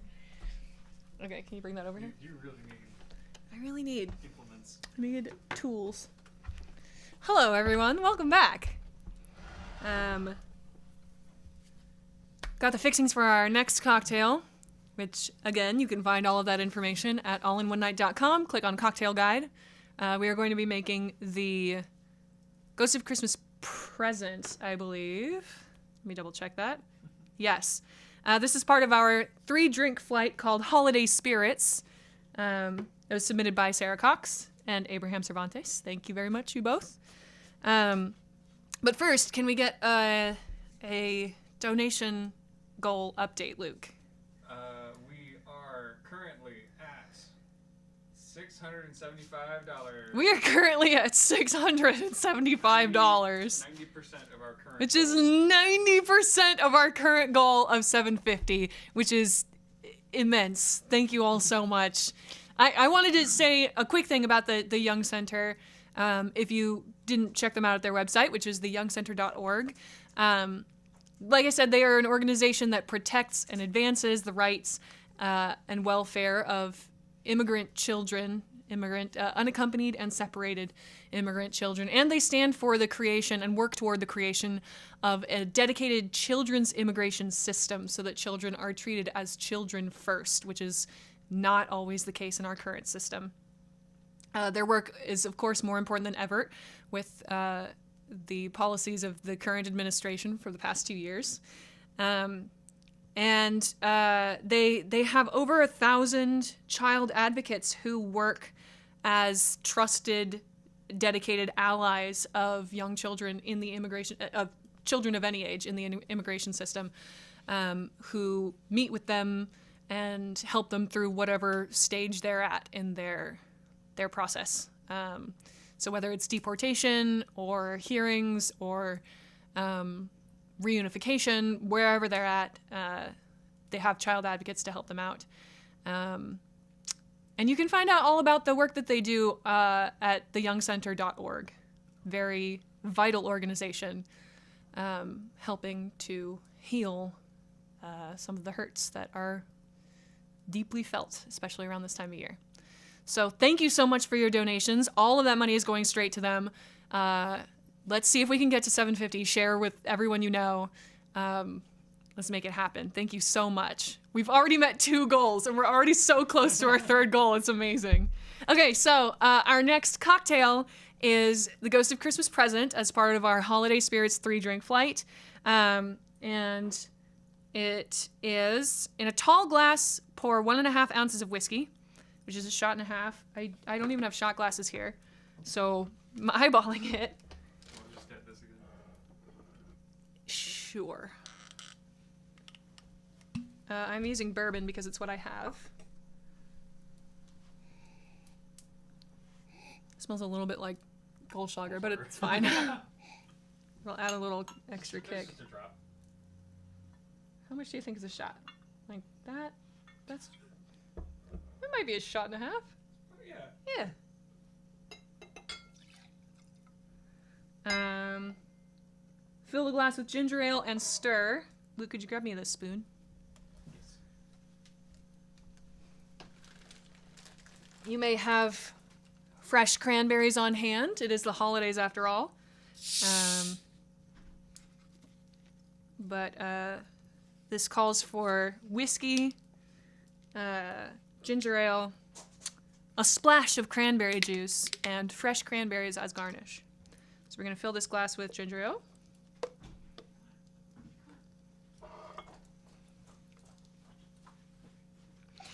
You can also find a recipe on our cocktail guide, or you can find a link to a recipe, which is called the Waymaker, and it is the Young Center's own signature cocktail, which is very cool. It is called the Waymaker after the child advocates who serve as waymakers. They create the path, or help create the path for the children that they work with. And it's got gin and like limes. It looks amazing.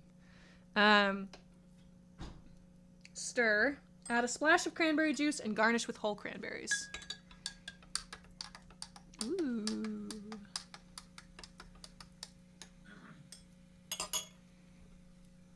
potion spray. This is something that my family always just has. Yeah. So it's fine. It worked out great. A splash. That might have been more than a splash. Yeah. That's fine. Who's counting? And garnish with fresh cranberries. Woo! Oh my gosh. Gonna do bloop, bloop, bloop, bloop. Should I do more? Let's do more. Yeah. This is the whole reason I bought the cranberries, so like I don't need to be conservative about Yeah, do this. the whole thing. No. Okay, there we go. Wow. It's a lot. Thank you, Sarah and Abraham, for this Ghost of Christmas present. And cheers.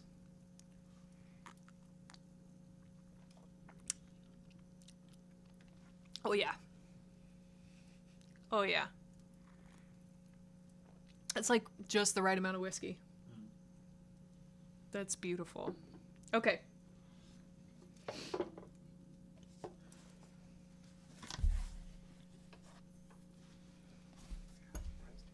Thank you. Got it? Yep. Yes. Cool.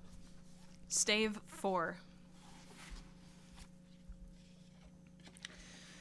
The last of the spirits. The phantom slowly, gravely, silently approached. When it came near him, Scrooge bent down upon his knee, for in the very air through which this spirit moved, it seemed to scatter gloom and mystery. It was shrouded in a deep black garment, which concealed its head, its face, its form, and left nothing of it visible save one outstretched hand. But for this it would have been difficult to detach its figure from the night, and separate it from the darkness by which it was surrounded. He felt that it was tall and stately when it came beside him, and that its mysterious presence filled him with a solemn dread. He knew no more, for the spirit neither spoke nor moved. "Am I in the presence of the ghost of Christmas yet to come?" said Scrooge. The spirit answered not, but pointed onward with its hand. "You are about to show me shadows of the things that have not happened, but will happen in the time before us," Scrooge pursued. "Is that so, spirit?" The upper portion of the garment was contracted for an instant in its folds, as if the spirit had inclined its head. That was the only answer he received. Although well used to ghostly company by this time, Scrooge feared the silent shape so much that his legs trembled beneath him, and he found that he could hardly stand when he prepared to follow it. The spirit paused a moment, as observing his condition, and giving him time to recover. But Scrooge was all the worse for this. It thrilled him with a vague, uncertain horror to know that behind the dusky shroud there were ghostly eyes intently fixed upon him, while he, though he stretched his own to the utmost, could see nothing but a spectral hand and one great heap of black. "Ghost of the future," he exclaimed, "I fear you more than any spectre I have seen. But as I know your purpose is to do me good, and as I hope to live to be another man from what I was, I am prepared to bear you company, and do it with a thankful heart. Will you not speak to me?" It gave him no reply. The hand was pointed straight before them. "Lead on," said Scrooge. "Lead on. The night is waning fast, and it is precious time to me, I know. Lead on, spirit."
The phantom moved away as it had come towards him. Scrooge followed in the shadow of its dress, which bore him up, he thought, and carried him along.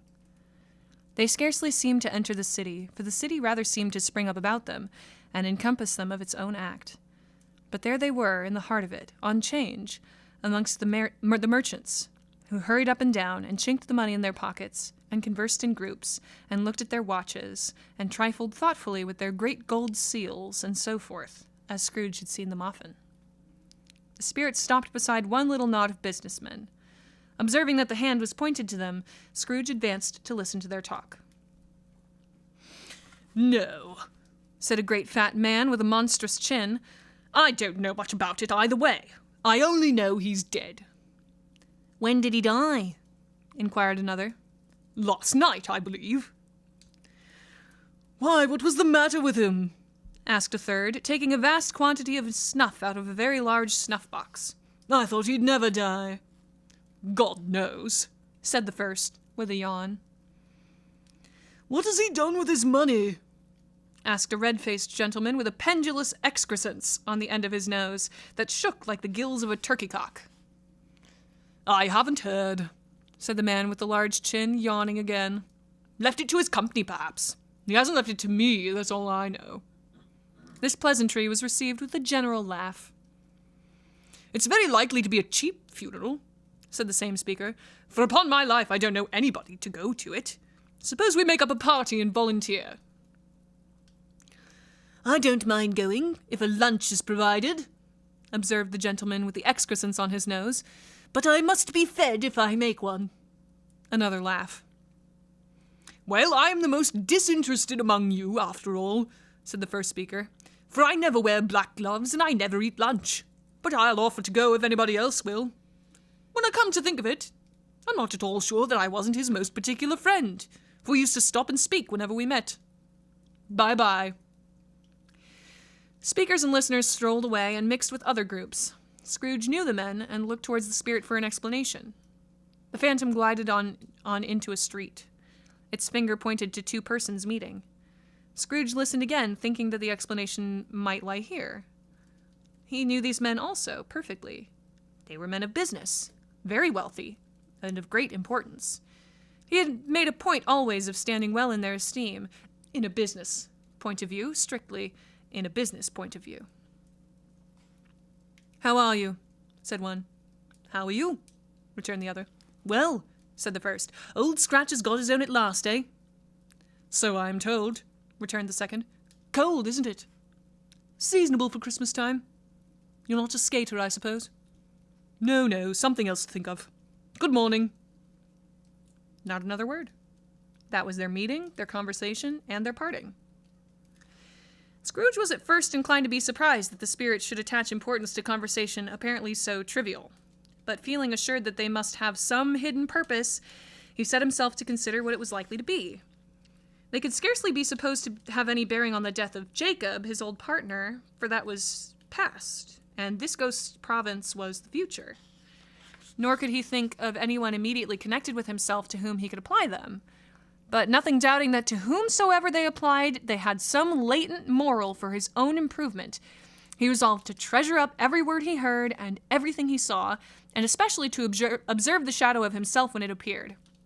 For he had an expectation that the conduct of his future self would give him the clue he missed, and would render the solution of these riddles easy. He looked about in that very place for his own image, but another man stood in his accustomed corner, and though the clock pointed to his usual time of day for being there, he saw no likeness of himself among the multitudes that poured in through the porch. It gave him little surprise, however, for he had been revolving in his mind a change of life, and thought and hoped he saw his newborn resolutions carried out in this. Quiet and dark, beside him stood the phantom, with its outstretched hand. When he roused himself from his thoughtful quest, he fancied from the turn of the hand, and its situation in reference to himself, that the unseen eyes were looking at him keenly. It made him shudder and feel very cold. They left the busy scene and went into an obscure part of the town, where Scrooge had never penetrated before, although he recognized its situation and its bad repute. The ways were foul and narrow, the shops and houses wretched, the people half naked, drunken, slipshod, ugly. Alleys and archways, like so many cesspools, disgorged their offenses of smell and dirt and life upon the straggling streets. And the whole quarter reeked with crime, with filth and misery. Far in this den of infamous resort there was a low-browed beetling shop, below a penthouse roof, where iron, old rags, bottles, bones, and greasy offal were brought. Upon the floor within were piled up heaps of rusty keys, nails, chains, hinges, files, scales, weights, and refuse iron of all kinds. Secrets that few would like to scrutinize were bred and hidden in mountains of unseemly rags, masses of corrupted fat, and sepulchres of bones. Sitting in among the wares he dealt in by a charcoal stove made of old bricks was a gray-haired rascal, nearly 70 years of age, who had screened himself from the cold air without by a frowsy curtaining of miscellaneous tatters hung upon a line, and smoked his pipe in all the luxury of calm retirement. Scrooge and the Phantom came into the presence of this man, just as a woman with a heavy bundle slunk into the shop. But she had scarcely entered when another woman, similarly laden, came in too, and she was closely followed by a man, in faded black, who was no less startled by the sight of them than they had been upon the recognition of each other. After a short period of blank astonishment, in which the old man with the pipe had joined them, they all three burst into a laugh. "Let the charwoman alone to be the first," cried she who had entered first. "Let the laundress alone to be the second, and let the undertaker's man alone to be the third. Look here, old Joe, here's a chance. If we haven't all three met here without meaning it." "You couldn't have met in a better place," said old Joe, removing his pipe from his mouth. "Come into the parlour. You were made free of it long ago, you know, and the other two ain't strangers. Stop till I shut the door of the shop." "Ah, how it squeaks. There ain't such a rusty bit of metal in the place as its own hinges, I believe. "And I'm sure there's no such old bones here as mine. Ha ha! We're all suitable to our calling. We're well matched. Come into the parlour. Come into the parlour." The parlor was the space behind the screen of rags. The old man raked the fire together with an old stair rod, and having trimmed his smoky lamp, for it was night, with the stem of his pipe, put it in his mouth again. While he did this, the woman who had already spoken threw her bundle on the floor, and sat down in a flaunting manner on a stool, crossing her elbows on her knees and looking with a bold defiance at the other two. What odds then, Mrs. Dilber?" said the woman. "Every person has a right to take care of themselves. He always did." "That's true indeed," said the laundress. "No man more so." "Well then, why then? Don't stand there staring as if you was afraid, woman. Who's the wiser? Not going to pick holes in each other's coats, I suppose?" "No indeed," said Mrs. Dilber and the man together. "We should hope not." "Very well then," cried the woman. "That's enough. Who's the worse for a loss of a few things like these? Not a dead man, I suppose?" "No indeed," said Mrs. Dilber, laughing. "If he wanted to keep 'em after he was dead, a wicked old screw," pursued the woman. "Why wasn't he natural in his lifetime? If he had been, he'd have had somebody look after him when he was struck with death, instead of lying gasping out his last there, alone by himself." "It's the truest word that was ever spoke," said Mrs. Dilber. "It's a judgment on him." "I wish it was a little heavier judgment," said Mrs. Dilber. Oh, replied the woman, sorry. "And it should have been, you may depend on it, if I could have laid my hands on anything else. Open the bundle, Joe, and let me know the value of it. Speak out plain. I'm not afraid to be the first, nor afraid for them to see it. We knew pretty well what we were helping ourselves before we met here, I believe. It's no sin. Open the bundle, Joe." But the gallantry of her friends would not allow this, and the man in faded black, mounting the breech first, produced his plunder. It was not extensive. A seal or two, a pencil case, a pair of sleeve buttons, and a brooch of no great value were all. They were severally examined and appraised by old Joe, who chalked the sums he was disposed to give for each upon the wall, and added them up into a total when he found there was nothing more to come. "That's your account," said Joe, "and I wouldn't give another sixpence if I was to be boiled for not doing it. Who's next?" Mrs. Dilber was next. Sheets and towels, a little wearing apparel, 2 old-fashioned silver teaspoons, a pair of sugar tongs, and a few boots. Her account was stated on the wall in the same manner. "I always give too much to ladies. It's a weakness of mine, and that's the way I ruin myself," said old Joe. "That's your account. If you asked me for another penny and made it an open question, I'd repent of being so liberal and knock off half a crown." And now undo my bundle, Joe, said the first woman. Joe went down on his knees for the greater convenience of opening it, and having unfastened a great many knots, dragged out a large and heavy roll of some dark stuff. What you call this? Said Joe. Bed curtains? Ah, returned the woman, laughing and leaning forward on her crossed arms. Bed curtains. You don't mean to say you took 'em down, rings and all, with him lying there? Said Joe. Yes, I do, replied the old woman. Why not? You were born to make your fortune, said Joe, and you'll certainly do it. I certainly shan't hold my hand when I can get anything in it by reaching out for the sake of such a man as he was, as I promise you, Joe, returned the woman coolly. Don't drop that oil upon the blankets now. Whose blankets? Asked Joe. Whose else's do you think? Replied the woman. He isn't likely to take cold without 'em, I dare say. I hope he didn't die of anything catching, eh? Said old Joe, stopping in his work and looking up. Don't you be afraid of that, returned the woman. I ain't so fond of his company that I'd loit about him for such things if he did. You may look through that shirt till your eyes ache, but you won't find a hole in it nor a threadbare place. It's the best he ever had, and a fine one too. They'd have wasted it if it hadn't been for me. What you call wasting of it? Asked old Joe. Putting it on him to be buried in, to be sure, Replied the old woman with a laugh. Somebody was fool enough to do it, but I took it off him.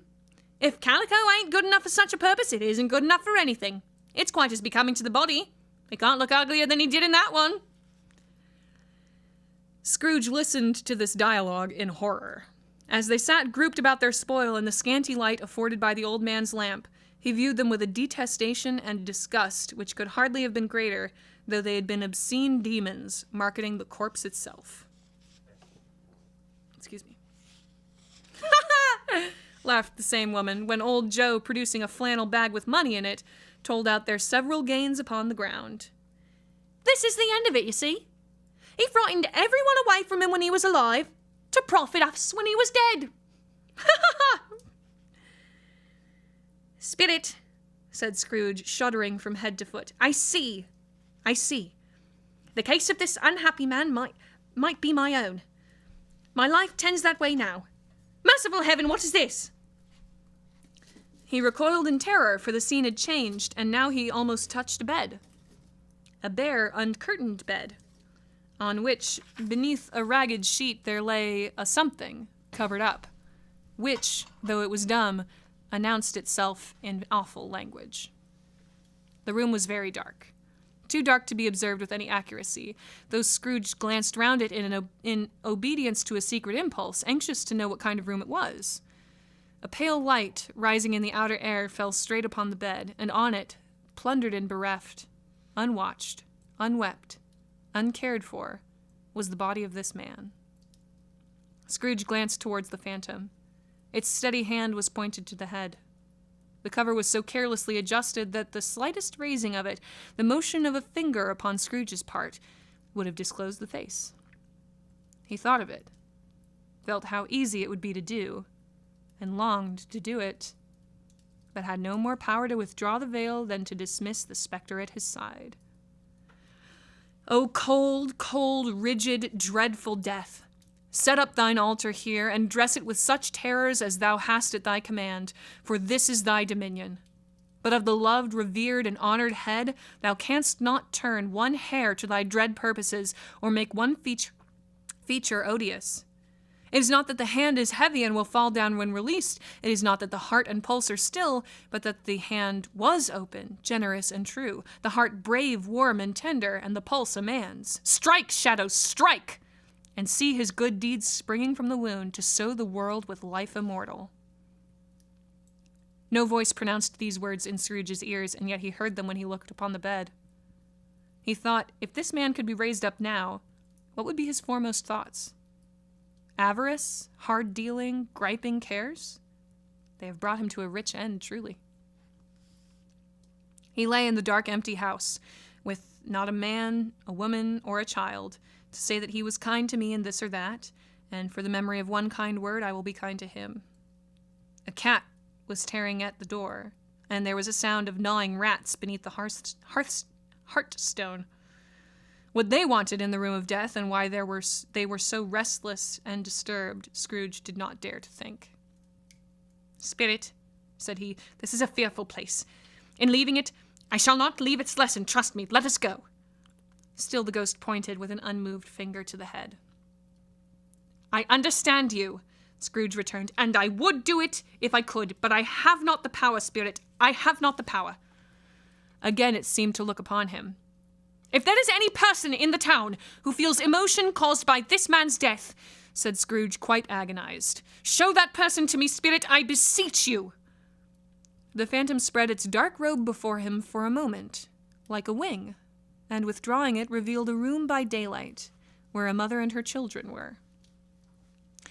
She was expecting someone, and with anxious eagerness, for she walked up and down the room, started at every sound, looked out from the window, glanced at the clock, tried in vain to work with her needle, and could hardly bear the voices of the children in their play. At length the long-expected knock was heard. She hurried to the door and met her husband, a man whose face was careworn and depressed, though he was young. There was a remarkable expression in it now, a kind of serious delight of which he felt ashamed, and which he struggled to repress. He sat down to the dinner that had been hoarding for him by the fire, and when she asked him faintly what news, which was not until after a long silence, he appeared embarrassed how to answer. "Is it good?" she said, "or bad?" to help him. "Bad," he answered. "We are quite ruined?" "No. There is hope yet, Caroline." "If he relents," she said, amazed, "there is? Nothing is past hope if such a miracle has happened." "He is past relenting," said her husband. "He is dead." She was a mild and patient creature, if her face spoke truth, but she was thankful in her soul to hear it, and she said so, with clasped hands. She prayed forgiveness the next moment, and was sorry, but the first was the emotion of her heart. "What the half-drunken woman whom I told you of last night said to me when I tried to see him and obtain a week's delay, and what I thought was a mere excuse to avoid me, turns out to have been quite true. He was not only very ill, but dying then. To whom will our debt be transferred? I don't know. But before that time we shall be ready with the money, and even though we were not, it would be a bad fortune indeed to find so merciless a creditor and his successor. We may sleep tonight with light hearts, Caroline." Yes. Soften it as they would, their hearts were lighter. The children's faces, hushed and clustered round to hear what they so little understood, were brighter, and it was a happier house for this man's death. The only emotion that the ghost could show him, caused by the event, was one of pleasure. "Let me see some tenderness connected with a death," said Scrooge, "or that dark chamber spirit which we left just now will be forever present to me."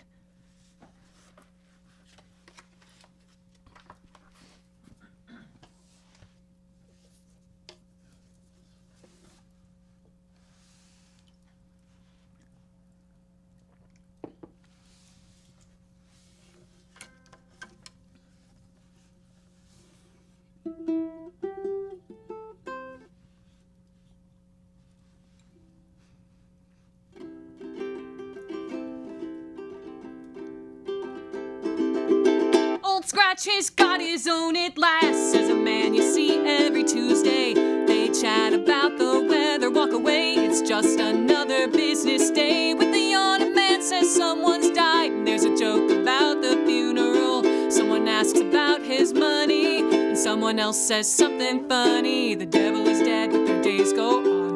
The devil is dead, and their days go on. They say the devil is dead, and their days go on. Who's this vicious vagabond? The devil is dead, and their days go on. The devil is dead, and their days go on. They say the devil is dead, and their days go on. Who's this wayward woe begone? Some are suffering underneath his thumb, taut, tense, and towing a tightrope. She walks the floor, oh, tell me good or bad, bad news, but glory, are they glad? Some descend like vultures on his house, boots, spoons, and finest linens. They make a profit from their plunder, the shirt off his his back ain't going 6 feet under. The devil is dead, and their days go on. The devil is dead, and their days go on. They say the devil is dead, and their days go on. Who's this vicious vagabond? The devil is dead, and their days go on. The devil is dead, and their days go on. They say the devil is dead, and their days go on. Who's this wayward woe begone? You're thinking, I don't know what I am to learn from this. Learn from this. I know, and I am trying hard to see the latent moral here for me. Maybe it's Jacob, but that was the past, and with the ghost of the future, even gossip won't last. Is there somebody else, or am I missing a clue? If I could just see myself, then I could know what to do. Suddenly you're standing in a room, dark bed and dark shape in it. The spirit points you to the bed. You feel a cold and leaden dread. It points you closer to the head. You beg for tenderness instead.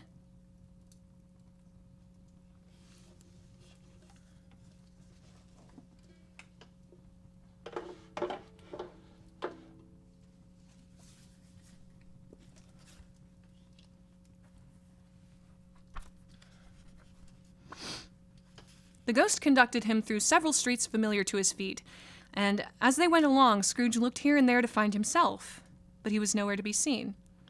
They entered poor Bob Cratchit's house, the dwelling he had visited before, and found the mother and the children seated round the fire.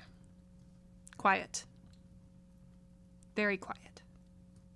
The noisy little Cratchits were as still as statues in one corner, and sat looking up at Peter, who had a book before him. The mother and her daughters were engaged in sewing, but surely they were very quiet. And he took a child and set him in the midst of them. Where had Scrooge heard those words? He had not dreamed them. The boy must have read them out as he and the spirit crossed the threshold. Why did he not go on? The mother laid her work upon the table and put her hand up to her face. "The color hurts my eyes," she said. "The color?" Ah, poor Tiny Tim. "They're better now again," said Cratchit's wife. "It makes them weak by candlelight, and I wouldn't show weak eyes to your father when he comes home for the world. It must be near his time." "Past it, rather," Peter answered, shutting up his book. "But I think he's walked a little slower than he used these last few evenings, Mother." They were very quiet again. At last she said, and in a steady, cheerful voice that only faltered once, I have known him walk with Tiny Tim upon his shoulder very fast indeed." "And so have I," cried Peter. "Often." "And so have I," exclaimed another. So had all. "But he was very light to carry," she resumed, intent upon her work, "and his father loved him so that it was no trouble. No trouble. And there is your father at the door." She hurried out to meet him, and little Bob and his comforter, he had need of it, poor fellow, came in. His tea was ready for him on the hob, and they all tried who should help him to it most. Then the two young Cratchits got upon his knees and laid, each little child, a little cheek against his face, as if they said, "Don't mind it, Father. Don't be grieved." Bob was very cheerful with them and spoke pleasantly to all the family. He looked at the work upon the table and praised the industry and speed of Mrs. Cratchit and the girls. They would be done long before Sunday, he said. "Sunday? You went today then, Robert?" said his wife. "Yes, my dear," returned Bob. "I wish you could have gone. It would have done you good to see how green a place it is. But you'll see it often. I promised him that I would walk there on Sunday." "My little child," cried Bob. "My little child." He broke down all at once. He couldn't help it. If he could have helped it, he and his child would have been farther apart, perhaps, than they were. He left the room and went upstairs to the room above, which was lighted cheerfully and hung with Christmas. There was a chair set close beside the child, and there were signs of someone having been there lately. Poor Bob sat down in it, and when he had thought a little and composed himself, he kissed the little face. He was reconciled to what had happened, and went down again quite happy. They drew about the fire and talked. the girls and mother working still. Bob told them of the extraordinary kindness of Mr. Scrooge's nephew, whom he had scarcely seen but once, and who, meeting him in the street that day, and seeing that he looked just a little down, you know, said Bob, inquired what had happened to distress him. On which, said Bob, for he is the pleasantest spoken gentleman you ever heard, I told him, I am heartily sorry for it, Mr. Cratchit, he said, and heartily sorry for your good wife. By the by, how he ever knew that, I don't know. Knew what, my dear? Why, that you were a good wife, replied Bob. Everybody knows that, said Peter. Very well observed, my boy, cried Bob. I hope they do. Heartily sorry, he said, for your good wife. If I can be of service to you in any way, he said, giving me his card, that's where I live. Pray come to me. No, it wasn't, cried Bob, for the sake of anything he might be able to do for us, so much as for his kind way, that this was quite delightful. It really seemed as if he had known our Tiny Tim, and felt with us. I'm sure he's a good soul, said Mrs. Cratchit. You would be surer of it, my dear, returned Bob, if you saw and spoke to him. I shouldn't be at all surprised, mark what I say, if he got Peter a better situation. Only hear that, Peter, said Mrs. Cratchit. And then, cried one of the girls, Peter will be keeping company with someone and setting up for himself. Get along with you, retorted Peter, grinning. It's just as likely as not, said Bob. One of these days, though there's plenty of time for that, my dear. But however and whenever we part from one another, I am sure we shall none of us forget poor Tiny Tim, shall we, or this first parting that there was among us? Never, father, cried they all.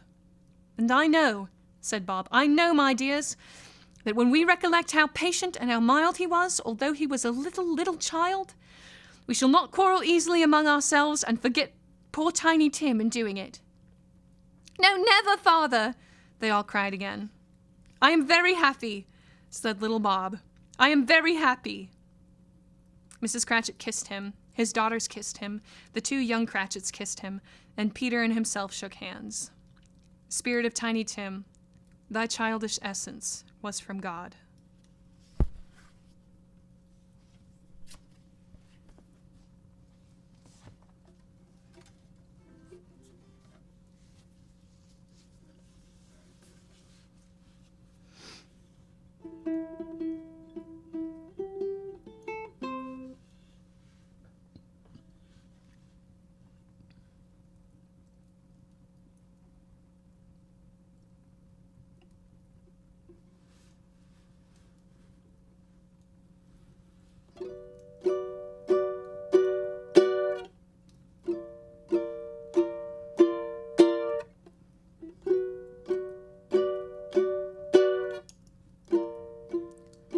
And he took a child, and he took a child, and set him in the midst of them. And he sang, he gave us a song. Oh, sing, my little child.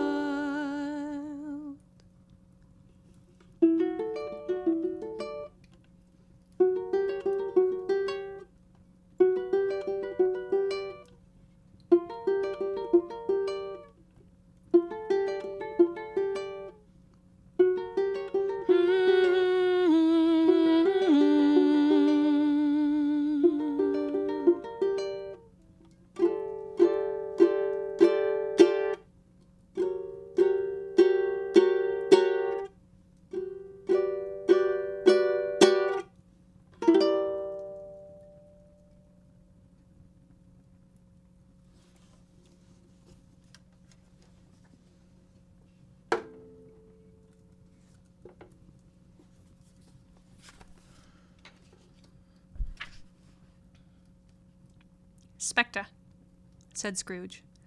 Something informs me that our parting moment is at hand. I know it, but I know not how.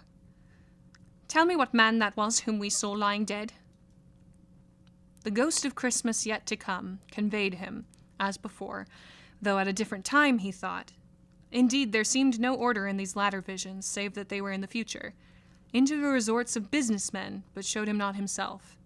Indeed, the spirit did not stay for anything, but went straight on, as to the end just now desired, until besought by Scrooge to tarry for a moment. "This court," said Scrooge, "through which we hurry now, is where my place of occupation is, and has been for a length of time. I see the house. Let me behold what I shall be in days to come." The spirit stopped.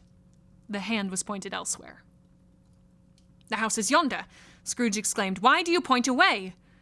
The inexorable finger underwent no change. Scrooge hastened to the window of his office and looked in. It was an office still, but not his. The furniture was not the same, and the figure in the chair was not himself. The phantom pointed as before. He joined it once again, and wondering why and whither he had gone, accompanied it until they reached an iron grate. He paused to look round before entering. A churchyard. Here, then, the wretched man whose name he had now to learn lay underneath the ground. It was a worthy place. Walled in by houses, overrun by grass and weeds, the growth of vegetation's death, not life, choked up with too much burying, fat with repleted appetite. A worthy place. The spirit stood among the graves and pointed down to one. He advanced towards it, trembling. The phantom was exactly as it had been, but he dreaded that he saw new meaning in its solemn shape.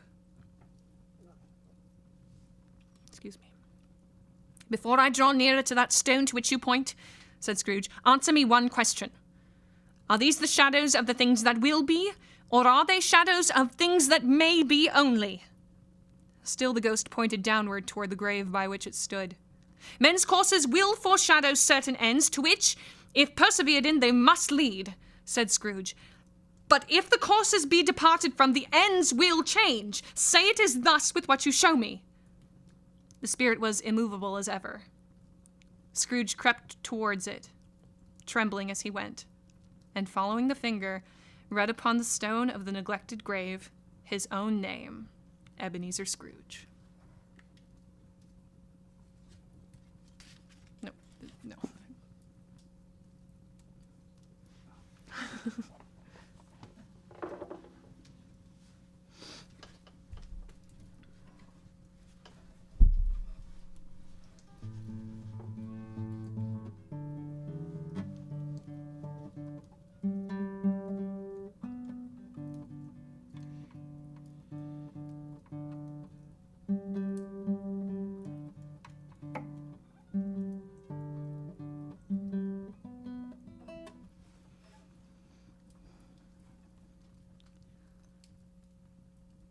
Churchyard, it's a worthy place for the man that you saw lying there.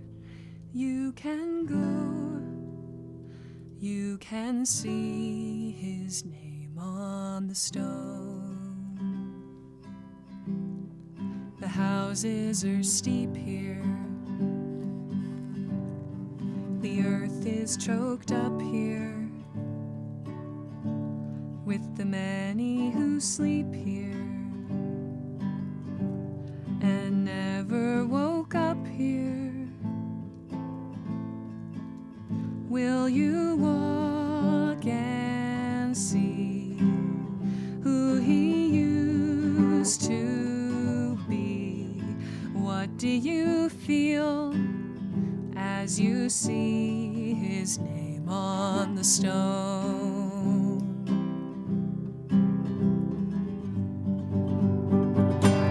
Here I lie, cast off, abandoned, forgotten by everyone. When I die, the sordid old world turns its back on its prodigal son. By and by, our bones are consumed by the loam which subsumes our whole frame. Why did I spend my life clutching its sorrow and shouldering shame? Why did I spend my life clutching its sorrow and shouldering shame? faces I knew, and the places I grew, and the choices I made, and the voices that fade into one long reminder that Father got kinder while I turned and mastered the path of a bastard in shame. Why did I spend my life clutching its sorrow and shouldering shame? Spend my life wrenching and grasping for something to blame. The meek shall inherit, but me I divest and disclaim. Till one day I'm only a name. And fear, why did I sacrifice all of my nobler ambitions for fear? Day after week after month after year, stand in the glorified wreck of my storied career. And all of it led me to here. Let me break this down, find my way around. Why, Spirit, why would you show me this if I am past all hope? Why, tell me why should I know this unless my path is open? A churchyard. I have earned my place as the man that I saw lying there. I should know.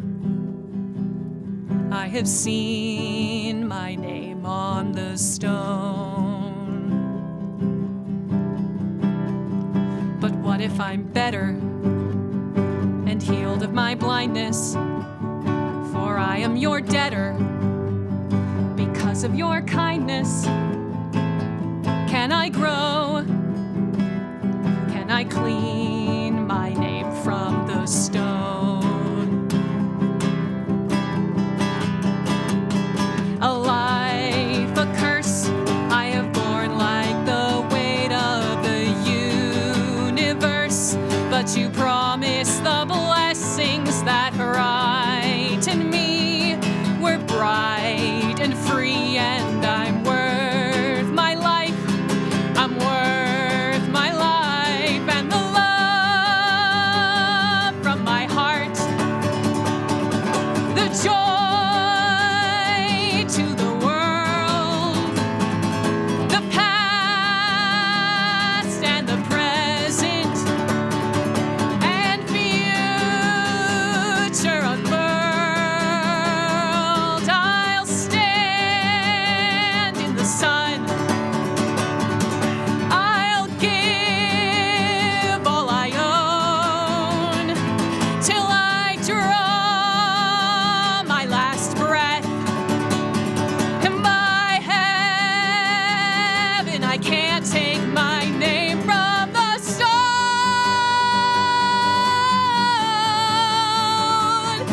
The stone. Say it is thus with what you show me. Please, please, Spirit, please. Say it is thus with what you show me. Please.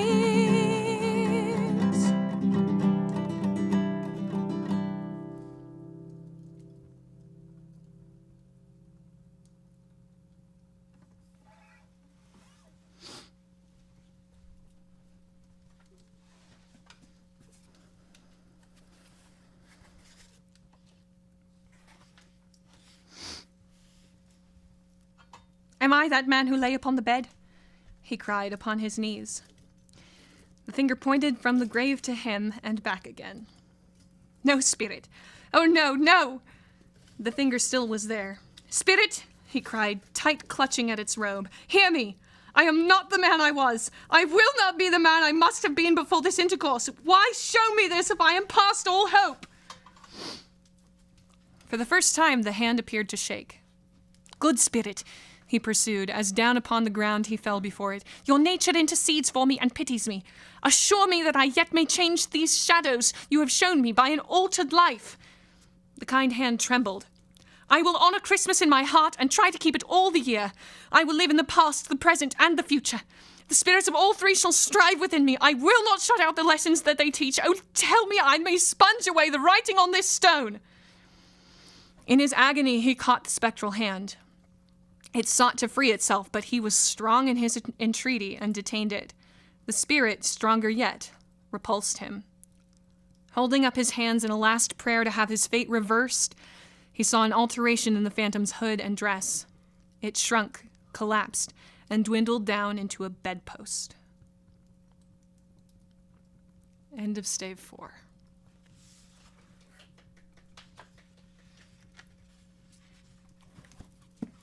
We're going to take a quick break.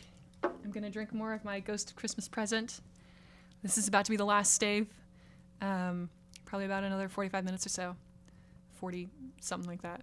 Thank you so much to everyone who is donating. We're going to have another update on that. Please click the link in the description, share it with your friends, so that we can do as much good as we possibly can on this Christmas Eve. We are still at 675. Okay. 90%. 90%. We're so close. Thank you so much, everyone who is donating. If you have another neighbor to donate, to invite to donate, or a friend or a cousin who you think might enjoy this show, or who you think might believe in this cause, help support this cause, send that out. I am so profoundly grateful for all the donations we have been able to raise so far. I'm speechless. Okay, well, we'll be right back. Thank you very much.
Hello, everyone.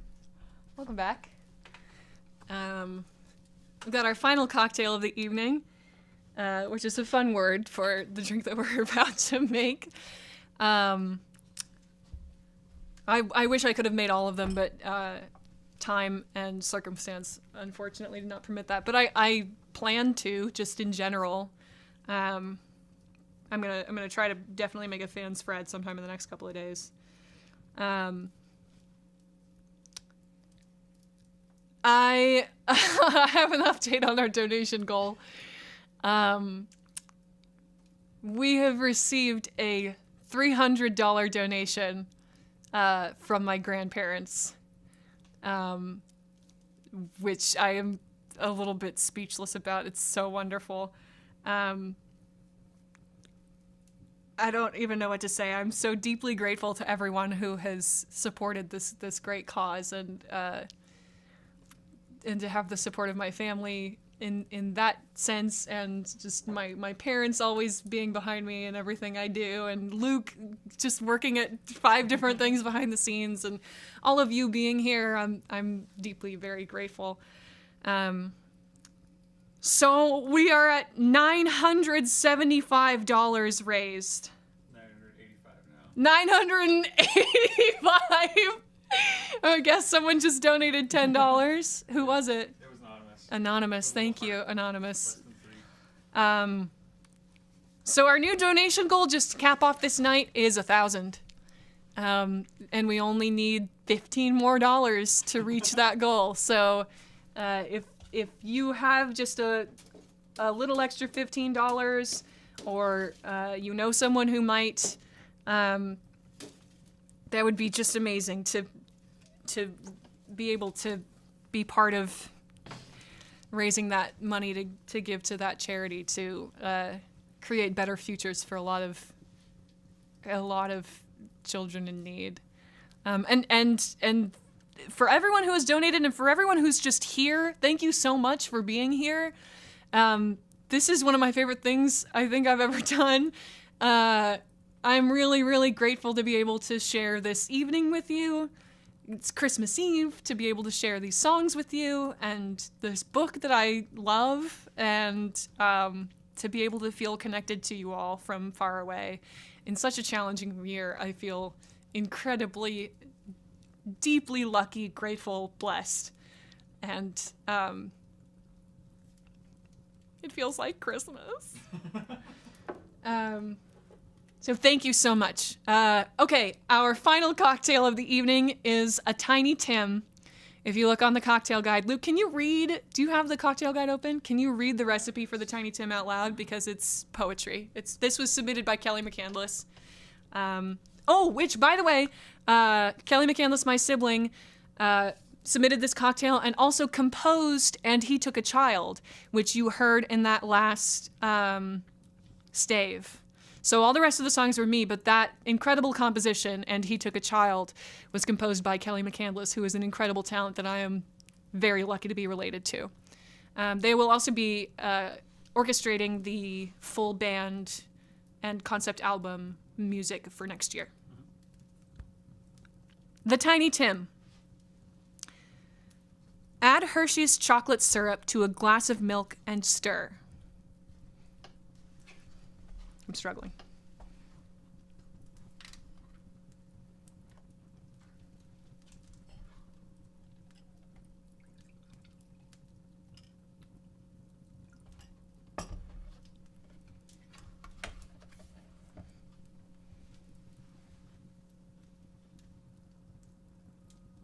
I don't know if you can see that behind the, what's it called?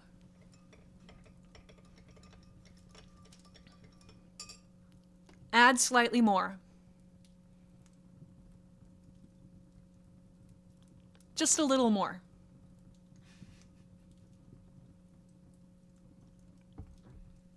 There.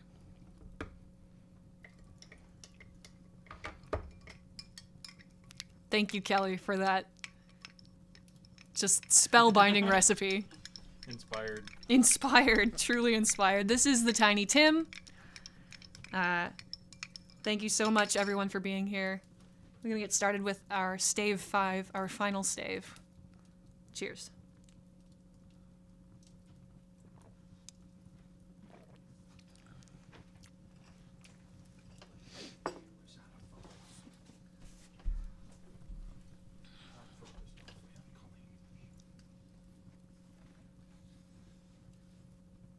It's not? It's not, I don't know. I'm being told the camera is not focused, but I also don't know how to fix I don't know how to that. fix it either. Maybe when we accidentally kicked the legs, both of us. Well, Luke's maybe gonna try to fix that. If not, I apologize. Hopefully you can still hear me fine. And for future shows, I will learn how to focus the camera. Okay. Stave 5. The end of it. Yes. And the bedpost was his own. The bed was his own. The room was his own. Best and happiest of all, the time before him was his own to make amends in. I will live in the past, the present, and the future, Scrooge repeated as he scrambled out of bed. The spirits of all three shall strive within me. Oh, Jacob Marley, heaven and the Christmas time be praised for this. I say it on my knees, old Jacob, on my knees. He was so fluttered and so glowing with his good intentions that his broken voice would scarcely answer to his call. He had been sobbing violently in his conflict with the spirit, and his face was wet with tears. They are not torn down, cried Scrooge, folding one of his bed curtains in his arms. They are not torn down, rings and all. They are here. I am here. And the shadows of the things that would have been may be dispelled. They will be. I know they will. His hands were busy with his garments all this time, turning them inside out, putting them on upside down, tearing them, mislaying them, making them parties to every kind of extravagance. I don't know what to do, cried Scrooge, laughing and crying in the same breath and making a perfect lacoon of himself with his stockings. I am as light as a feather. I am as happy as an angel. I am as merry as a schoolboy. I am as giddy as a drunken man. A Merry Christmas to everybody, and a Happy New Year to all the world. Hello there! Whoop! Hello! He had frisked into the sitting room and was now standing there, perfectly winded. There's the saucepan the gruel was in, cried Scrooge, starting off again and going round the fireplace. There's the door by which the ghost of Jacob Marley entered. There's the corner where the ghost of Christmas present sat. There's the window where I saw the wandering spirits. It's all right. It's all true. It all happened. Ha ha ha! Really, for a man who had been out of practice for so many years, it was a splendid laugh. A most illustrious laugh. The father of a long, long line of brilliant laughs. I don't know what day of the month it is, said Scrooge. I don't know how long I've been among the spirits. I don't know anything. I'm quite a baby. Never mind. I don't care. I'd rather be a baby. Hello! Whoop! Hello there!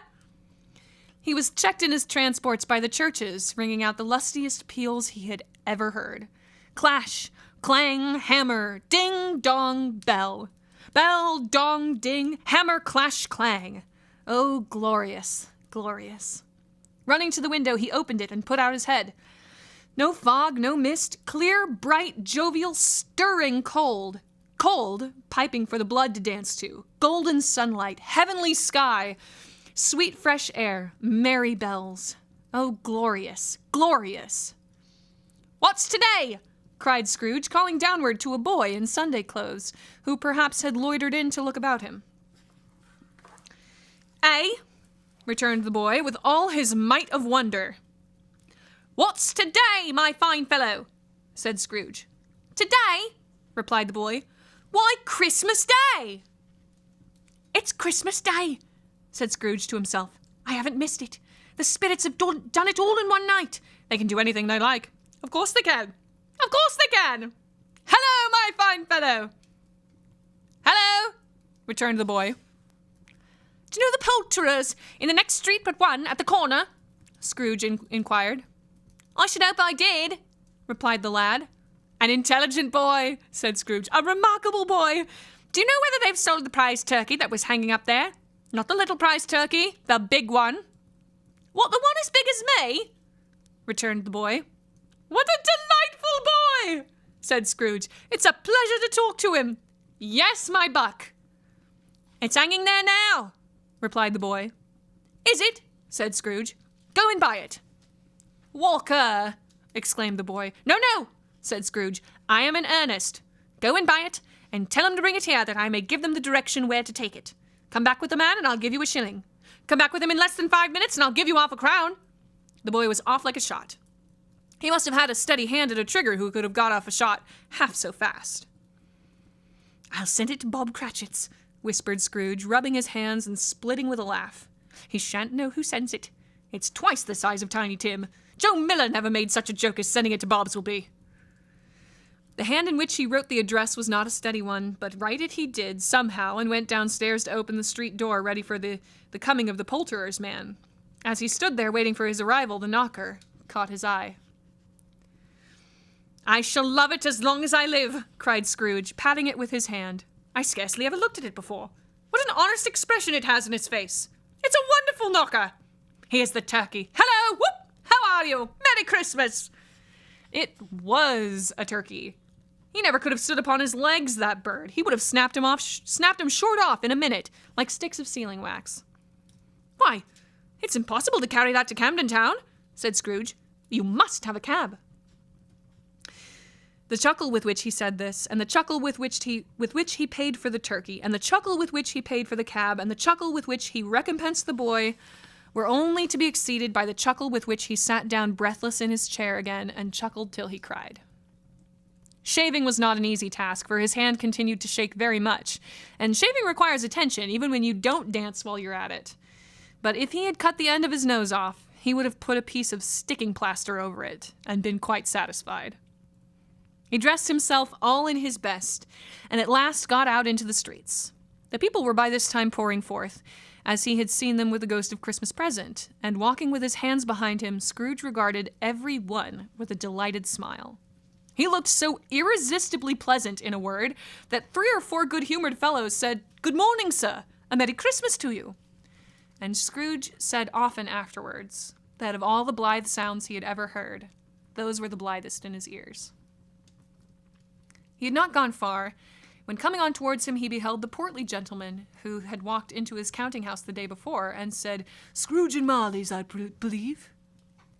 It sent a pang across his heart to think how this old gentleman would look upon him when they met, but he knew what path lay straight before him, and he took it. My dear sir, said Scrooge, quickening his pace and taking the old gentleman by both his hands, how do you do? I hope you succeeded yesterday. It was very kind of you. A Merry Christmas to you, sir. Mr. Scrooge? Yes, said Scrooge. That is my name, and I fear it may not be pleasant to you. Allow me to ask your pardon. And will you have the goodness— Here Scrooge whispered in his ear. Lord bless me, cried the gentleman, as if his breath were taken away. My dear Mr. Scrooge, are you serious? If you please, said Scrooge. Not a farthing less. A great many back payments are included in it, I assure you. Will you do me that favour? My dear sir, said the other, shaking hands with him. I don't know what to say to such munificent— Don't say anything, please, retorted Scrooge. Come and see me. Will you come and see me? I will, cried the old gentleman, and it was clear he meant to do it. Thank ye, said Scrooge. I am much obliged to you. I thank you 50 times. Bless you. He went to church, and walked about the streets, and watched the people hurrying to and fro, and patted children on the head, and questioned beggars, and looked down into the kitchens of houses, and up to the windows, and found that everything could yield him pleasure. He never dreamed that any walk, that anything, could give him so much happiness. In the afternoon he turned his steps toward his nephew's house. He passed the door a dozen times before he had the courage to go up and knock. But he made a dash and did it. Is your master at home, my dear? Said Scrooge to the girl. Nice girl. Very. Yes, sir. Where is he, my love? Said Scrooge. He's in the dining room, sir, along with mistress. I'll show you upstairs, if you please. Thank ye. He knows me, said Scrooge, with his hand already on the dining room lock. I'll go in here, my dear. He turned it gently and sidled his face in round the door. They were looking at the table, which was spread out in great array, for these young housekeepers are always nervous on such points and like to see that everything is right. Fred, said Scrooge. dear heart alive, how his niece by marriage started. Scrooge had forgotten for the moment about her sitting in the corner with the footstool, or he wouldn't have done it on any account. Why, bless my soul, cried Fred. Who's that? It's I, your Uncle Scrooge. I have come to dinner. Will you let me in, Fred? Let him in? It is a mercy he didn't shake his arm off. He was at home in 5 minutes. Nothing could be heartier. His niece looked just the same. So did Topper when he came. So did the plump sister when she came. So did everyone when they came. Wonderful party. Wonderful games. Wonderful unanimity. Wonderful happiness. But he was early at the office the next morning. Oh, he was early there. If he could only be there first and catch Bob Cratchit coming late, that was the thing he had set his heart upon.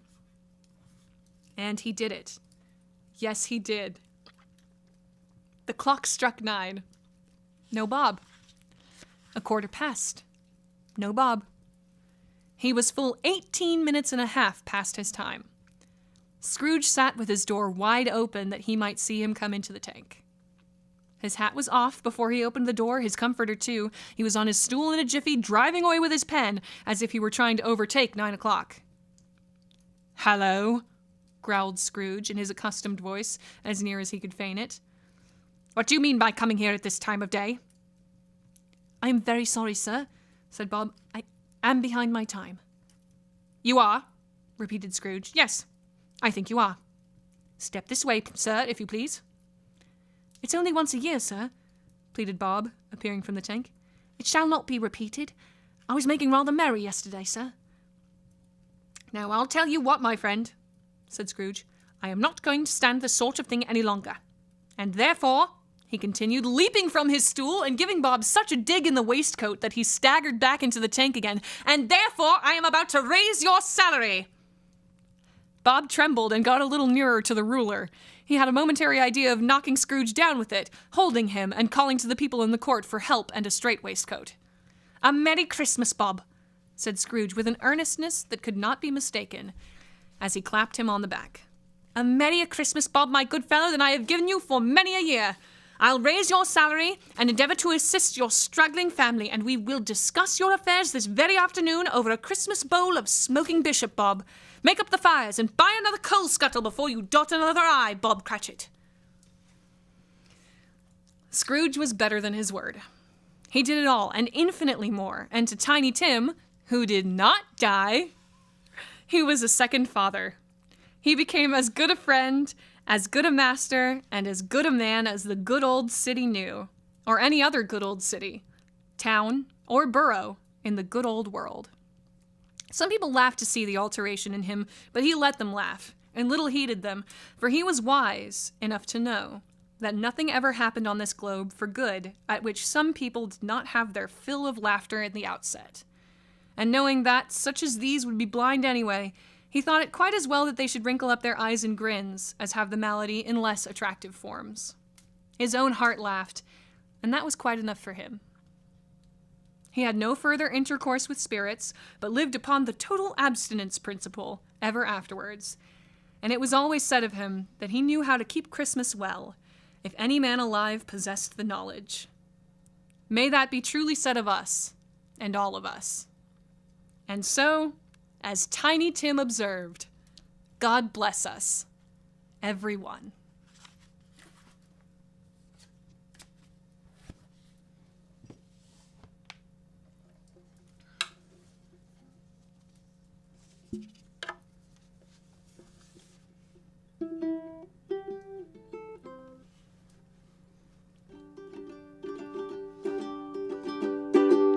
God bless us, every person. That's how the story ends. Thanks to our old buddy Marley, we're better off, my friends. To Tiny Tim, who did not die, he's better than his word. And as for old Ebenezer, well, everybody's heard. You can't change the world without the world teaching you.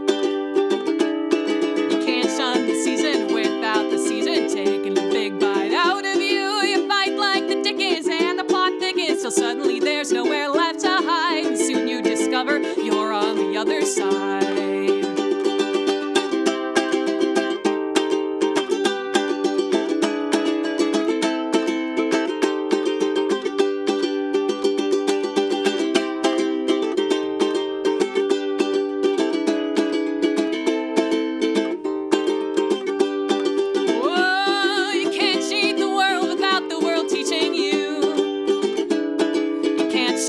reason without the season taking a big bite out of you. You fight like the Dickens and the plot thickens, so suddenly there's nowhere left to hide. And soon you discover you're on the other side. Oh, yes, you will now. Might as well sit back and just enjoy the ride.